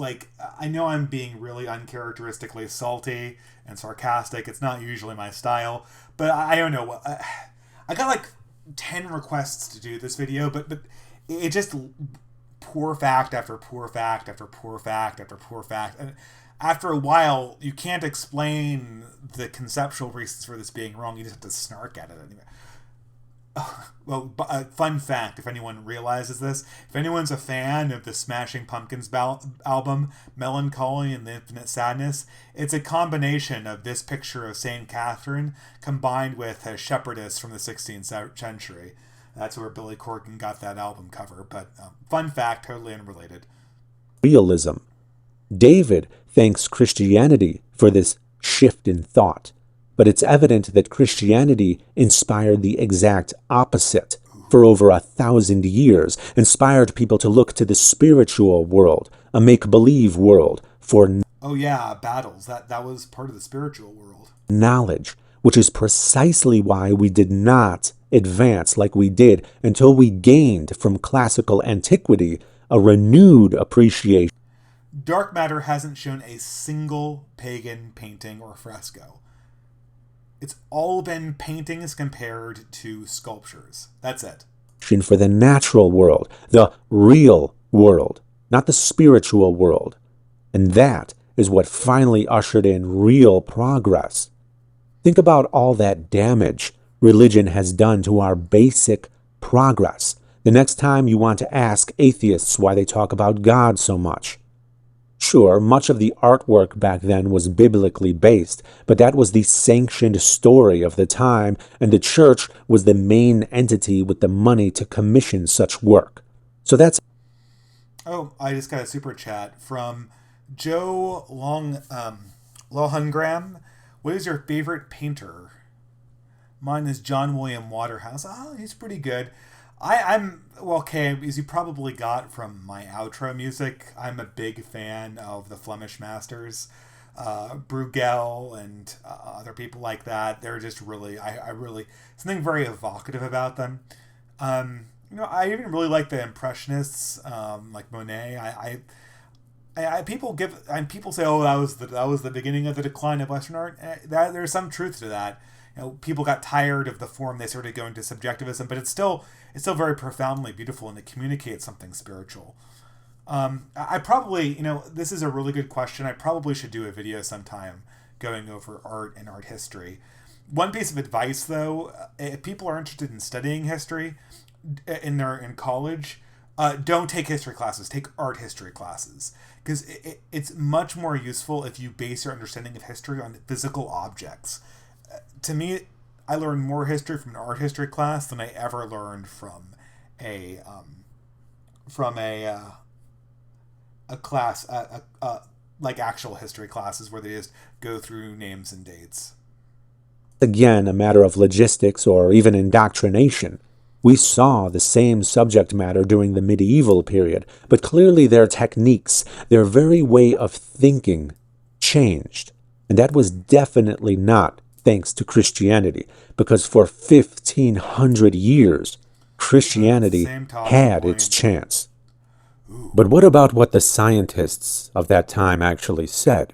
Those damning quotes professing God, to be the reason for their inspiration. It would be quite a shocking historical incongruity if they were anything other than Christian. Consider the context of that period. This was the beginning of modern scientific knowledge, before they had very many answers. As I said, after we gained a respectable amount of answers, scientists naturally shifted to atheism. That's because the answers didn't point to God the way everyone... A respectable number of answers. I guess we got across that 2.5 Naism scale, right? And we got a sufficient number. Everyone thought they would. 16th century scientists lived hundreds of years before Darwin, before there was a significantly exhaustive, most highly confirmed theory in science that explains in great detail exactly how human beings came to exist. Before that, we didn't know, and the deliberate design of our bodies seemed perfectly plausible.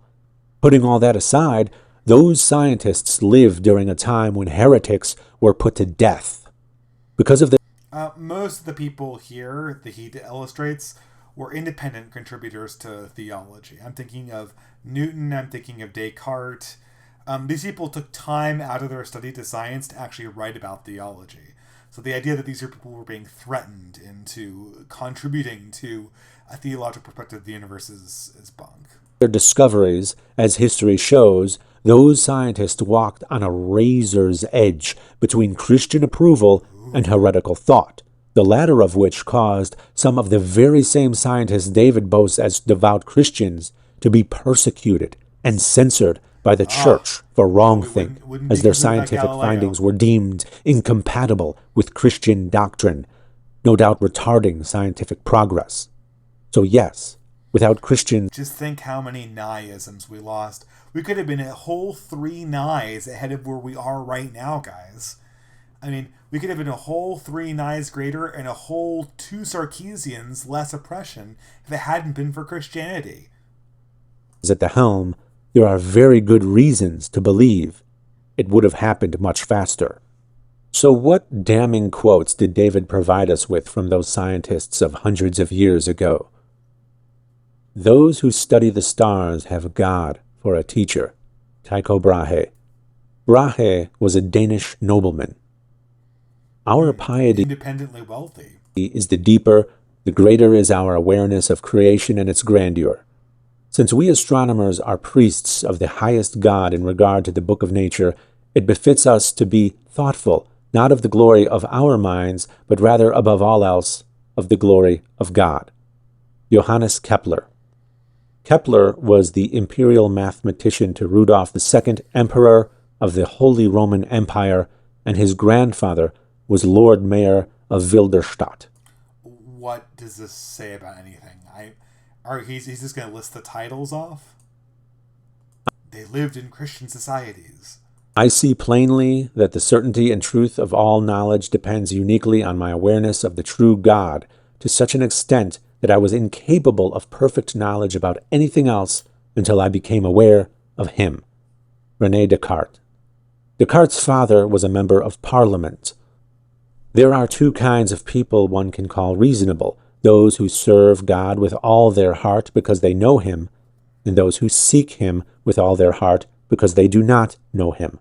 Blaise Pascal.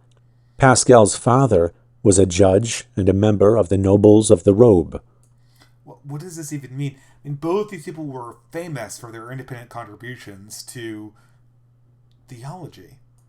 The vastness, beauty, and orderliness of heavenly bodies, the excellent structure of animals and plants, and other phenomena of nature justly induce an intelligent, unprejudiced observer to conclude a supreme, powerful, just, and good author.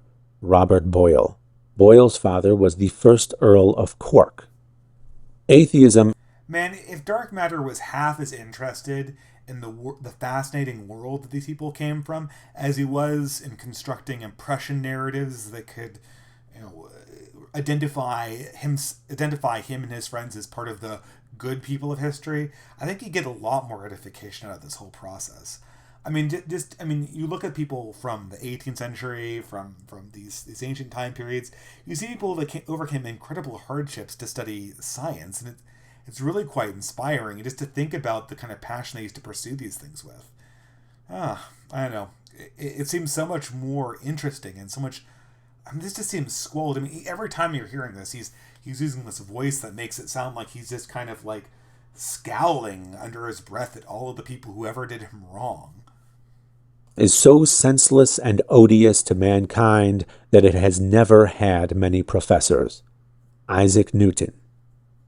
I actually have something to say about the content of this quote because of its incredible hypocrisy. Isaac Newton, you see, was secretly against the Trinity, yet dared not make his views public.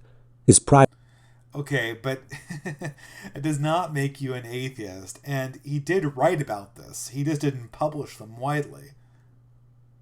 So if he had been an atheist, he would have said, I'm an actual secret atheist. writings on the matter safely discovered long after his death. Of course, he knew the limitations the Orthodox Christian view imposed upon his speech. Oh, God, He, killed. of all people, knew that it would have been suicide to openly profess atheism. In most cultures, yet he attributes the lack of atheist professors to the senselessness and odiousness of atheism? No. Newton obsessed over alchemy and the Bible, and ironically, if he had limited his studies to such, we wouldn't even know his name today. To know the mighty works of God, to comprehend his wisdom and majesty and power, to appreciate in degree the wonderful workings of his laws, surely all this must be a pleasing and acceptable mode of worship to the Most High, to whom ignorance cannot be more gratifying than knowledge. Nicholas Copernicus. If it is the case that God finds knowledge more gratifying than ignorance, then it forces one to wonder why he plagued all of humankind with death, just because the first people ate from the tree of knowledge. Wow, Dark Matter sounds really, really bitter about that story that he doesn't believe ever happened. I don't know. I thought that I'd be viewing this and sort of refuting it, and I kind of gave some refutations in the first 5 minutes, but it just feels really sad and dirty. I really feel sorry for Dark Matter 2525. I mean, he sounds like someone who's really undergone some hard things in his life. Nicholas Copernicus, son of a wealthy merchant, was the guy at the very beginning of the scientific revolution. I do not feel obliged to believe that the same God who has endowed us with sense, reason, and intellect has intended us to forego their use. When I reflect on so many profoundly marvelous things that persons have grasped, sought, and done, I recognize even more clearly that human intelligence is a work of God, and one of the most excellent. Galileo Galilei. Unlike the limited knowledge available to Galileo during the 17th century, we people of the 21st century are privileged to understand quite well how human intelligence evolved naturally. Notice that throughout these quotes, I've included the connections these illustrious scientists had with the aristocracy. This is important to note because there were many peasant uprisings going on all over Europe at that time, making the upper class very nervous. The This is interesting. aristocracy supported a more authoritarian church in order to help keep the peasants in check. These scientists were caught between a... I mean, was Dark Matter 2525 expecting the scientists to come from, like, the illiterate peasant class? I mean, how would that even be possible? rock in a hard place. Not only did they have to worry about the peasant uprisings, but they had to worry about persecution from the church because of their scientific findings being deemed heretical. What can I say? Marxist history. I mean, I don't know. I'm saying Marxist history. To explain this, I mean, if you're just entering it, I'm sure he's not a communist. But this explanation of everything through power dynamics and oppressor and oppressed dynamics, it's straight from dialectic materialism. Of course, I'm not saying they were secret atheists, but they had everything to lose and nothing to gain by deviating from the norm and failing to declare that their work was in devotion to God. So he's kind of saying they were secret atheists. And this is sort of the thing. I'm not saying that you beat your wife. I'm just saying, it's kind of odd how mean you are to her. This is sort of like the classic passive-aggressive way to make an accusation, is to say, I'm not making the accusation, and then to insinuate it. In other words, they had no choice but to profusely pander to the church, especially if they wanted to continue their research unmolested. Those scientists... Wasn't Newton a great counterexample of that? Definitely did not have the leeway to deviate. Okay. Bruno was not burned at the stake for his work on science. He was burned at the stake for promoting witchcraft and promoting mysticism. Essentially, the very kind of hucksterism that skeptics are so proud about debunking in the modern world. People who sell snake oil, people who sell false cures. This is ridiculous. The idea that we can take this person and superimpose him as a martyr for science, I don't know. Allow their scientific findings to cast any sort of doubt, at least not publicly. And that is hardly something about which David should be boasting from the comfort of a country that values freedom of religion, one of our most important values, a value that was, unless you're a cake baker, violently opposed by Christianity all throughout its history, and certainly opposed by the Bible itself. Note that Galileo, the father of modern science, was censored by the church and held captive under permanent house arrest and threatened with execution for the charge of, and I quote, following the position of Copernicus, which is thought crime. Rest assured that the church finally apologized to Galileo when I was in high school in 1992. I mean, okay, this is sort of this ridiculous thing where we ask institutions to apologize for things that happened 500 years ago. We frequently censor people who we think are wrong in our present age. We're currently in the process of doing this. Is the government going to give an apology for this when it discovers it's wrong? No, it's not. This happens all the time. It happened in communist countries. It happened for secular reasons. But the Catholic Church is the one organization that has to systematically apologize for malfeasance. I even wonder what the hell is the point of all of these apologies, right? I mean, at the point we are right now, where we're considering going back and apologizing for fighting back against Islamic invasions of Europe.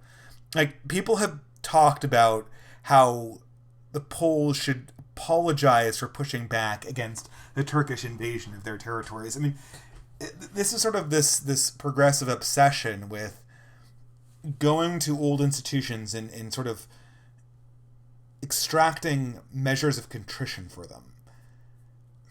I mean, there's probably some idea here that I could elaborate on and talk about more, but I don't know. I'm just going to get through this video.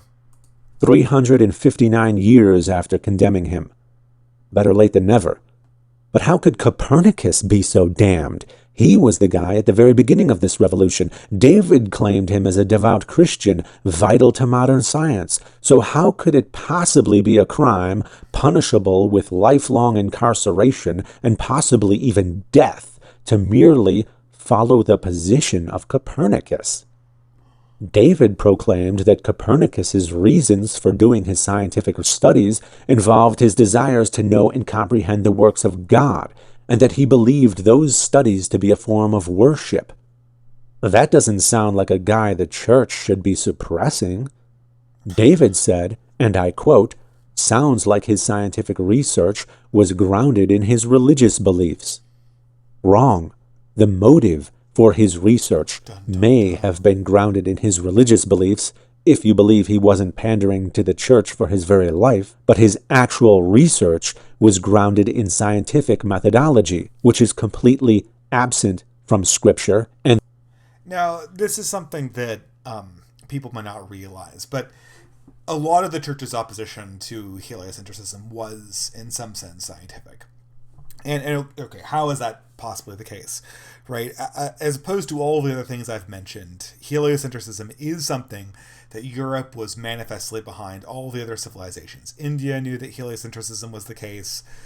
China did. And that's because heliocentrism makes your star maps move better. It explains the motion of the stars.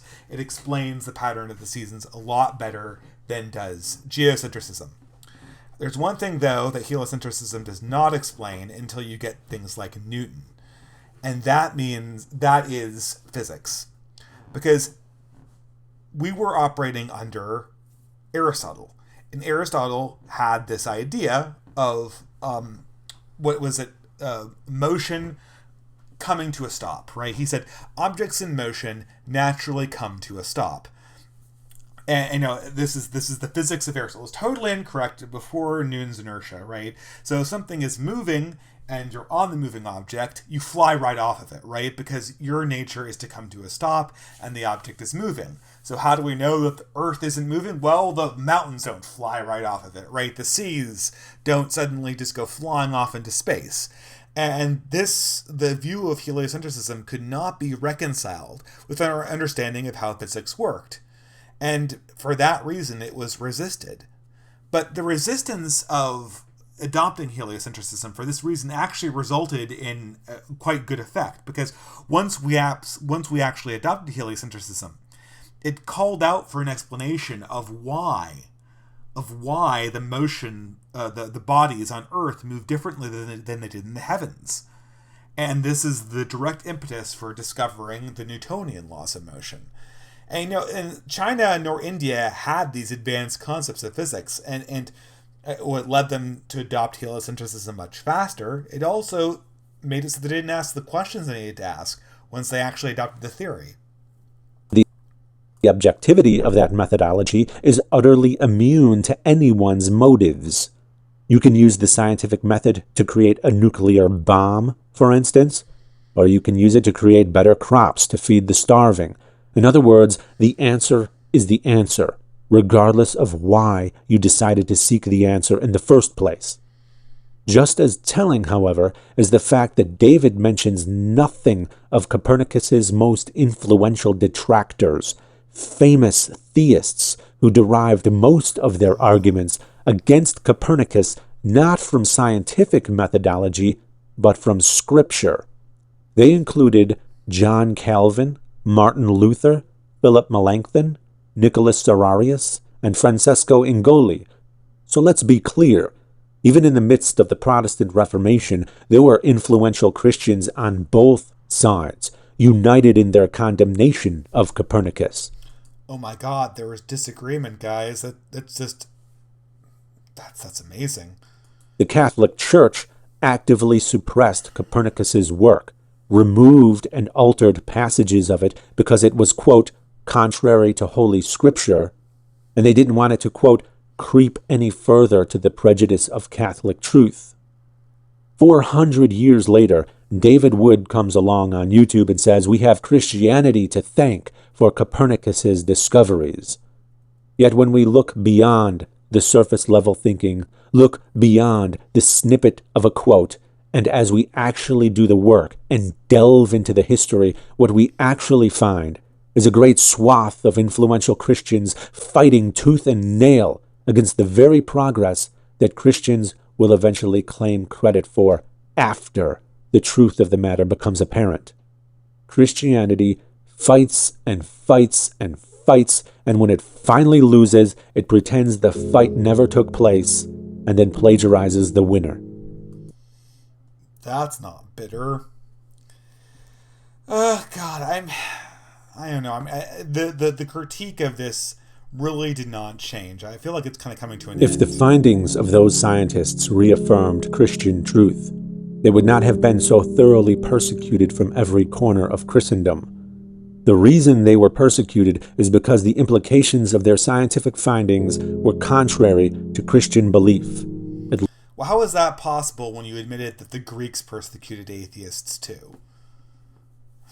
Good Lord. At least until the apologists could figure out some mental gymnastics that would make them acceptable, a long-standing Christian tradition. I'm actually glad that they were there to find the loopholes that stopped Christians from suppressing science. In that regard, even we atheists owe those apologists our gratitude. The bulk of Christianity, however, believed that if those new ideas about the universe were accepted and disseminated, it would mean that their religion would lose influence. And they were right, because that... Oh my God. Well, I mean, not really, because Christianity was really reaching the height of its fervor at the same time of the scientific revolution.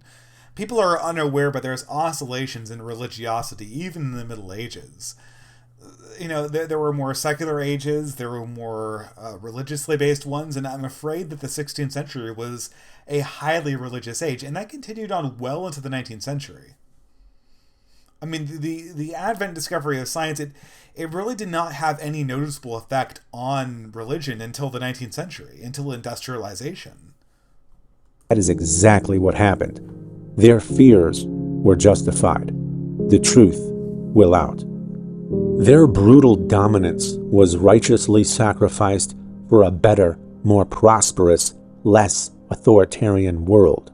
We need to do everything we can to maintain that unless you happen to live under communism. In that case, secularism did not lead to a less authoritarian world. direction. A surefire way to ruin our wonderful progress would be to indulge in a misguided Christian revival to combat Islam. Secularism is the answer to Islam. Both Christianity and Islam are ancient Middle Eastern Abrahamic religions. No matter how different they may seem to you, their DNA is identical, and their histories are both brutally oppressive. Either one is more than capable of throwing us all into limbo for 1,000 years. So let's not play with fire and figure out an intelligent and peaceful way to deal with Islam, while preserving the freedoms and rights we have and striving to gain them for those who do not.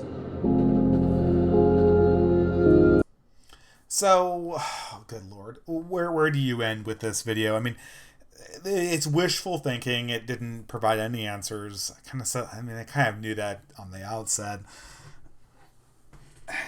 What people mean when they mean is Christianity an answer to Islam? I really don't think that people are going to adopt Christianity and Islam's going to magically go away. I think that anyone who looks out into the world today, or anyone who looks at demographic statistics, understands that Islam is a growing civilizational and demographic force in the world. They have had technology, they have had science for 200 years now. It hasn't put a dent in their belief in any number of doctrines that we hold, their doctrine of expansion.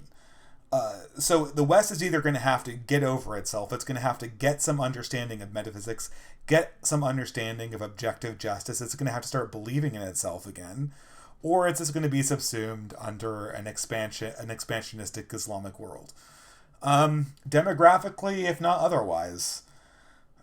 I mean, people like Dark Matter 2525, they're more concerned about being on the right side of history than they are actually in stopping this bad future from coming about. I honestly wonder what he thinks. Does he think that we're just going to go back to 1995 if we get rid of? I mean, what religion is he even speaking of right now? Europe is largely secular. Is that safety against Islam? In some sense, it's actually the only countries in Europe that have really pushed back at all about on the current immigration waves have been, well, Poland, which is the most religious European country we have. I mean, this is not a reason to believe in religion. It's not a reason. I definitely do believe that religion is a bulwark against much of sort of the civilizational decline that's leading to Islam, the Islamic expansion in Europe, but it's not an argument for believing it, but it's an argument for sociologically understanding what occurred and not engaging in this ahistorical method where we superimpose our Western notions of rights and freedom onto a medieval world that never, those ideas could never even have been implemented in that world.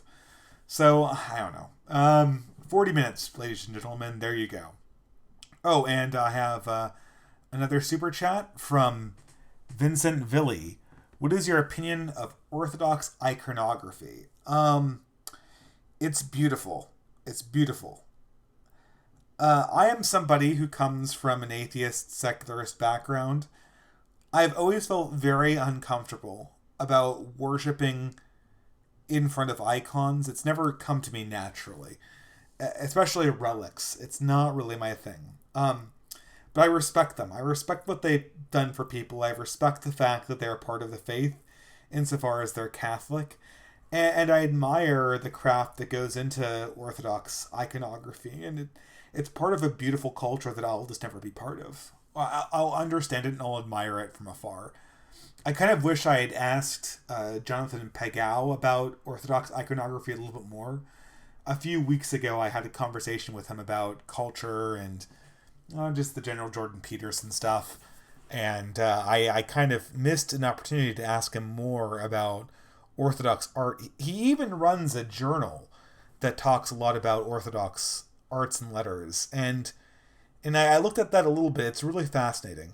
I think we need more of this. I think we need more religious examinations of art, because if dark matter is going to go on and on about how Christianity facilitated decline and the artistic output of beauty in the ancient world, oh God, look at the modern art world and tell me if there's not a similar decline going on right now. Because all I just see is a rogues gallery of utter decrepit art. It's worse by 1,000 times than the decline of artistic standards that occurred post the Trajan emperors.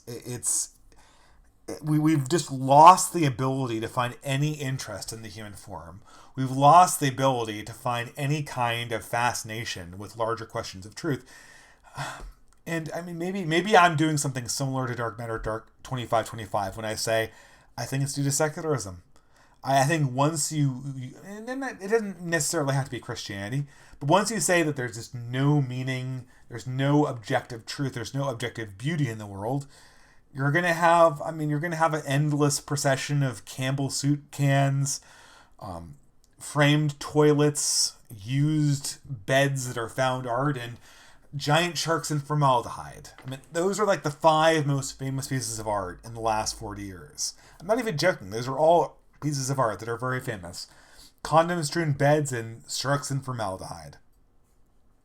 So, I don't know, guys. It took me a lot longer to get through that video than I thought. I think I'll just have to put the Noel Plum video off to another day. If people want to ask me some questions, I'd be happy to talk about any subject they want. This is, again, an experiment. I'm trying this video, an extemporaneous talk into the camera. Like I said, usually in the past, these Distributist Answer videos have been things that I've shot and edited and put on the web as completed videos, but I think I'm going to move to a version where I just answer these things extemporaneously. So I guess I'm just going to chat a little bit longer, see if there's any questions for the chat. If you can reply me with a question, I'll know, or even better, super chat it. I'll know where to answer the questions. In the meantime, I'm just going to start talking about content I have coming up. I'm going to try to do some live streams with people. I have a running unpopular opinions thread on Twitter, and I intend to actually do a live stream on that, similar to Academic Agent. Maybe I'll get some people in there. I intend to do another holiday stream. I don't have a topic set aside for that yet. I'm looking for people to give suggestions for a topic. Then I'm also working on another one of those series videos that have kind of become a mainstay of my channel, where I cut like a an hour and a half big talk into like 5 videos that are in a series. And this one's going to be on nerd culture and what's wrong with it, and hopefully how we can improve it. Now, I think if you notice all of these sort of series videos I have, they kind of have been more directed towards what's wrong with something and how we can improve it, not just complaining about, oh, progressives own the universities, or oh, the alt-right is racist, or oh, nerd culture is cancerous. When I do this series videos, I kind of hope that I'm being positive. I'm critiquing the alt-right and showing how it could improve. I'm critiquing the state of the modern progressive dominance of institutions and talking about a way that we can push back against them. And I really want the nerd video to be, or the nerd culture or geek culture video to be something similar. Looks like I got some questions here. Will you ever have a conversation with Millennial Woes?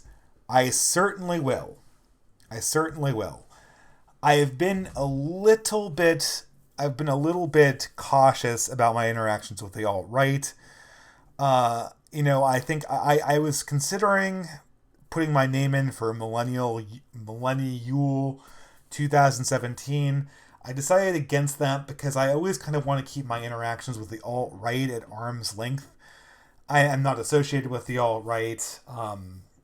And whenever you're sort of prominently featured on their channels, the threat of being soundbited and doxxed just goes up exponentially. And it's something that people have to be careful of if they're working in an academic environment. But I definitely want to have Millennial Woes on to talk about things. Why do you think pantheism tends to lose to monotheism? Do you mean polytheism or pantheism? Because I would say pantheism is just contentless. Pantheism is just like, there's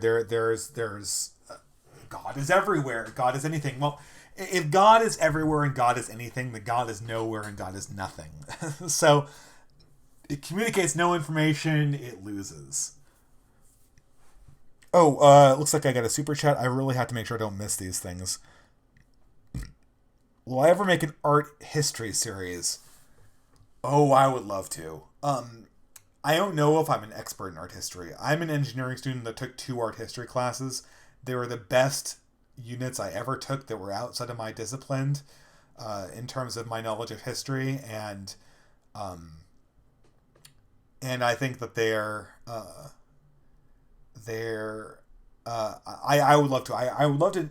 I'd have to research it, Vincent Philly. I'd want to do a good job. I've speculated that I could do a pretty good job just taking sort of periods of art history that I know really well. Like, for instance, I'm a real fan of Southern Gothic in movies and in music and in art in general. And I could do a pretty good series on that, right? But if I were to do art history, I'd have to put some serious research in it. It would be a very worthy effort to do. The vegan moral argument. Okay, the vegan moral argument is I just don't care. If someone asked me to stop eating meat, probably would. What's your favorite era of classical music? My favorite era of classical music is well, that's not. I don't think it's a really fair question. If you were to ask me about 10 years ago, I'd say the Romantic era. And then I kind of realized that it had a lot of problems with it. I just go by composer. I really love Tchaikovsky. I really, really love Sibelius. Sibelius is one of my favorite composers of all time.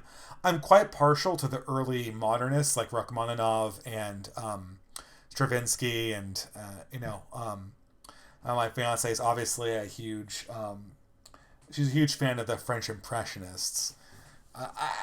There's a good video to be made about classical music. I'll see if I can get my fiance involved in that. That would be quite useful.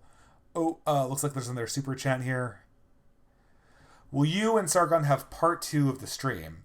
The first one was the best colloquy I've ever seen in years. Would you and Sargon discuss Locke's treatises? In Augustine's Confession or the City of God too? Well, you know what? If I were to discuss Sargon's work on Locke, I would definitely have to include Fritz Imperial. As a matter of fact, well, that's kind of unfair to invite Sargon to his stream. Fritz Imperial put a lot of work and did a really good job doing a response video to Sargon's video on Locke, and I would be I'd seriously be eating his lunch if I did that. So I would either propose him and I do a video with Sargon together, or just have him do it. Augustine's Confessions and City of God would be a really good thing to discuss with Sargon too. The problem is, it's been a really long time since I read Augustine's Confession, and confession here time, I never finished City of God. It's an amazing book. It's an incredibly important book to read for our particular era, because I highly speculate that the disillusionment and the decline that we're seeing right now is something that really has not been observed since the fall of the Roman Empire. And insofar as we're observing and writing about it now, Augustine would probably be the nearest analog we've had in history. So this is an excellent comment. You reminded me that I have to reach out to Sargon. I need to probably I'll bring up the idea of doing a Locke stream and I'll put forward Fritz Imperial's name as someone who might do it just as well as I could.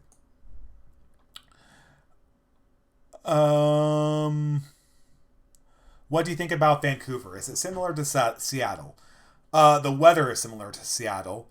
I find Vancouver to be a nightmare. I think I know that my fiance has no love lost for Vancouver, so I could bash it. I think that if you look at a city like Victoria, you see sort of what Vancouver must have been like in an earlier era. Much more centered, much more focused on an older Canadian culture that no longer exists. Right now, Vancouver looks like a bunch of sprawl cities that have been stuck together. The downtown area is dominated by residential suites, and the city has a really distinct lack of character to it. Now, to a large degree, I think the forces that have sort of taken over Vancouver are well at work in Seattle, and we're probably going to find ourselves in a similar situation. But still, I find Vancouver to be a much harder place to find yourself in, if that makes any sense, than in Seattle. Seattle, I know where the downtown is. I know how it's structured. I can walk around it. It feels like there's an area where people live. It feels like there's a culture there still. Not so much with... Oh, I'm sorry. Blackjack, you're right. Yeah. Fritz Imperial's and Sargon's stream was not over Locke, it was over Thomas Paine. I'm sorry, that's a good correction. Well, I mean, you could probably do them together, right? You could probably do both of them together. And I think that insofar as you're talking about the English and Scottish Enlightenment, they are really bookended by those two thinkers. Really by the end of Thomas Paine's career was ended by the French Revolution, and that's really when you get to the statement of the rights of man to their disastrous implementation in the French Revolution. And at that point, you really start about a post-revolutionary European order, and the Enlightenment as it has existed in its early conception really ended. Have I read What's Wrong with the World by G.K. Chesterton? Yes, I have. It's an excellent book. Chesterton is a master of the ending, and the end of What's Wrong with the World is one of my favorite endings of any of his books. It seems to be a stretch to compare the highly fractured late Roman Empire with the modern era. We're not dealing with military coups every couple of years. No, we're dealing with political coups every couple of years. We have two highly contentious political parties that are on the verge of not being able to talk to each other. We are the dominant military force. That is true. There's no military displacing us. Oh man, I don't know. The comparison is a stretch, I agree. I don't know, man. If you're one of those people who can't see the cracks forming in our society, I don't know what to say. I feel that it's just categorical at this stage. I know I'm a pessimist. I know everyone tells me I'm a pessimist. I don't know. To me, I see the cracks coming. Have you read any works by Eric von Coolnet-Leyden? No, I haven't. Can someone remind me what works he even did?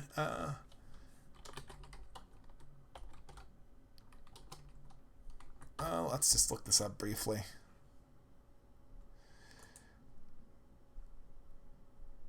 Is he a reactionary? Conservatism. Yeah, I'll have to give him a look. Like Sargon, I have a reading list up to the ceiling. Unlike Sargon, I don't actually make my living off of doing this channel. I have other research to attend to that's nothing to do with this. Okay, well, I think we'll just maybe do another 5 more minutes of questions and then call it night. My voice is kind of giving out, guys. I'd like to do the Noel Plum thing, but we'll have to wait for another night. If people like this format, I'll likely repeat it. I hope it's not too ear-grating to just hear me lecture into a microphone for an hour and a half. It makes you feel self-conscious. I hope it's edifying to a certain degree. Believe me, watching this video, I was face-palming the entire thing. I was boring myself at the end. And any insight came really, really early on.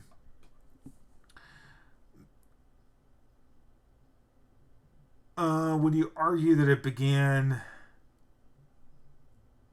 decline of Rome began during the period of stability within the Roman Empire? Yeah, I mean, the decline was set up by Augustus, right? Because, once that stability kicked in, the army that it was based on was just sort of atrophying. I mean, this is part of the civilizational cycle. I could probably do a video on that. Oh yeah, Edmund Burke. I'm sure that would come up. Perennial plant. The Edmund Burke, the critiques of the American and French Revolution would certainly, come up. It would have to, I think, right? Because Paine was a big critic of I think wasn't Paine a critic of the French Revolution? I mean, he would be in that category of people that were fans of the American and critics of the French, and Burke was one of them too.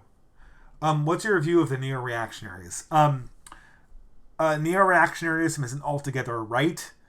It is, in my mind, a huge missing piece of the puzzle. The lack of integration of neo-reactionary ideas is why present conservative thought seems so utterly boring. I'm sorry, guys, but I mean, I used to be a conservative of the sort of Federalist National Review variety. It needs to come to terms with some of the big problems in that worldview.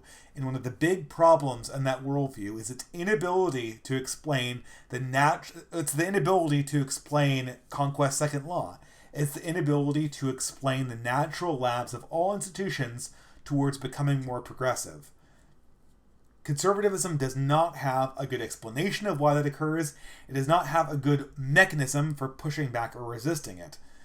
And in the absence of those two examinations, of which neo-reactionary ideas do have an explanation, conservatism of the variety that's currently reigning in the establishment conservative newspapers is going to perennially seen in our present era as an impotent force that can't do anything, either intellectually or politically. Have you read any of the stories of the Father Brown series? And if you have, what is your favorite story that you have read? Father Brown is awesome. My favorite story is The Flying Dagger. Although I feel like when I say that, I probably am forgetting one. To the chat, if you're looking for the alt-right G.K. Chesterton, though, God of the Gong is the most politically incorrect Father Brown short story. Oh, another super chat. Let's have a hangout on the topic of the supernatural. Whoa. That would be interesting. Although, I mean, is this going to be like an atheist topic where we like argue whether it exists, or would it be something like the essence of the supernatural? Because I feel like the latter would be a lot more interesting. Like, take it from like a John Butler Yeats kind of thing, or take it from like a Carl Jung, what's his face? Jordan Peterson angle. Yeah, that would be fun. I think I owe you a hangout for that. And you've reached out to me on a variety of media forums. The best one is always email. The other ones I'll see, and if I don't have time to answer it, I'll forget about it. So email is always good for that. Paine's writes, was Paine? Am I wrong? Was Paine in support of the French Revolution? I thought he turned against it. This is the whole reason why I think Fritz Imperial would be a better choice for Sargon in this particular conversation, because it's been such a long time since I've read Paine or know anything about him. I'd have to do my homework. And for a Sargon stream, I definitely would do my homework.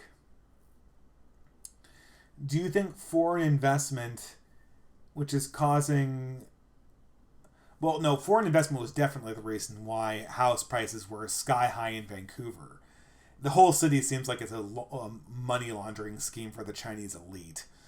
It's one of the reasons why it's a little bit depressing. And it's a good city, don't get me wrong, but that city needs to sort of stabilize itself a little bit more. And the presence of like a ruling class that is fundamentally Chinese is not helping it seem like a native city. It seems like it's an offshoring program for the Chinese Communist Party. Could you do a video on the difference between Protestants and Catholics' concepts of God? Well, I've been seriously avoiding that for a very, very long time, because I felt like there were a lot of Protestants that watched my channel, and I really did not want to start a Protestant versus Catholic knife fight. Interesting video idea, but kind of at the bottom of my barrel in terms of things that I'm looking to. Oh, talk about another person who I want to do a live stream with, King Crocoduck. Oh, were we going to do a live stream? Shit, I'm sorry, guys. I'm really behind. Thoughts on Hilaire Belloc? Awesome guy from my knowledge. He did a great book on the Great Heresies. He did some good children's books, and he was one of the original distributists. I don't know. I always say, Europe is the faith, but the faith is not Europe. Anyway, guys, my voice is seriously about to take a dive, so I'll take a few more questions. This is really addictive. Maybe I'll just end it. Anyway, guys, since I'm not getting any new questions, I will just end the stream, and thank you guys so much for showing up and listening to me take down this Dark Matter 2525 video. It was excruciatingly painful. Maybe I should have done the Noel Plum one instead. That would have, at least Noel Plum is a respectable guy. He's not suffering from deep psychological scars like Dark Matter is. But at any rate, thank you so much for people who ask questions. I will try to get back on that Crocoduck thing. Oh man, I definitely owe him a stream. At any rate, I will wish you guys a pleasant night. Thank you so much for the super chats, and I will see you guys again for the Advent streams, both the unpopular opinions and the as of yet unnamed one.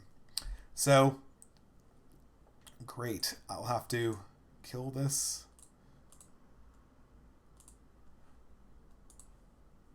Have a wonderful evening and have a wonderful Advent.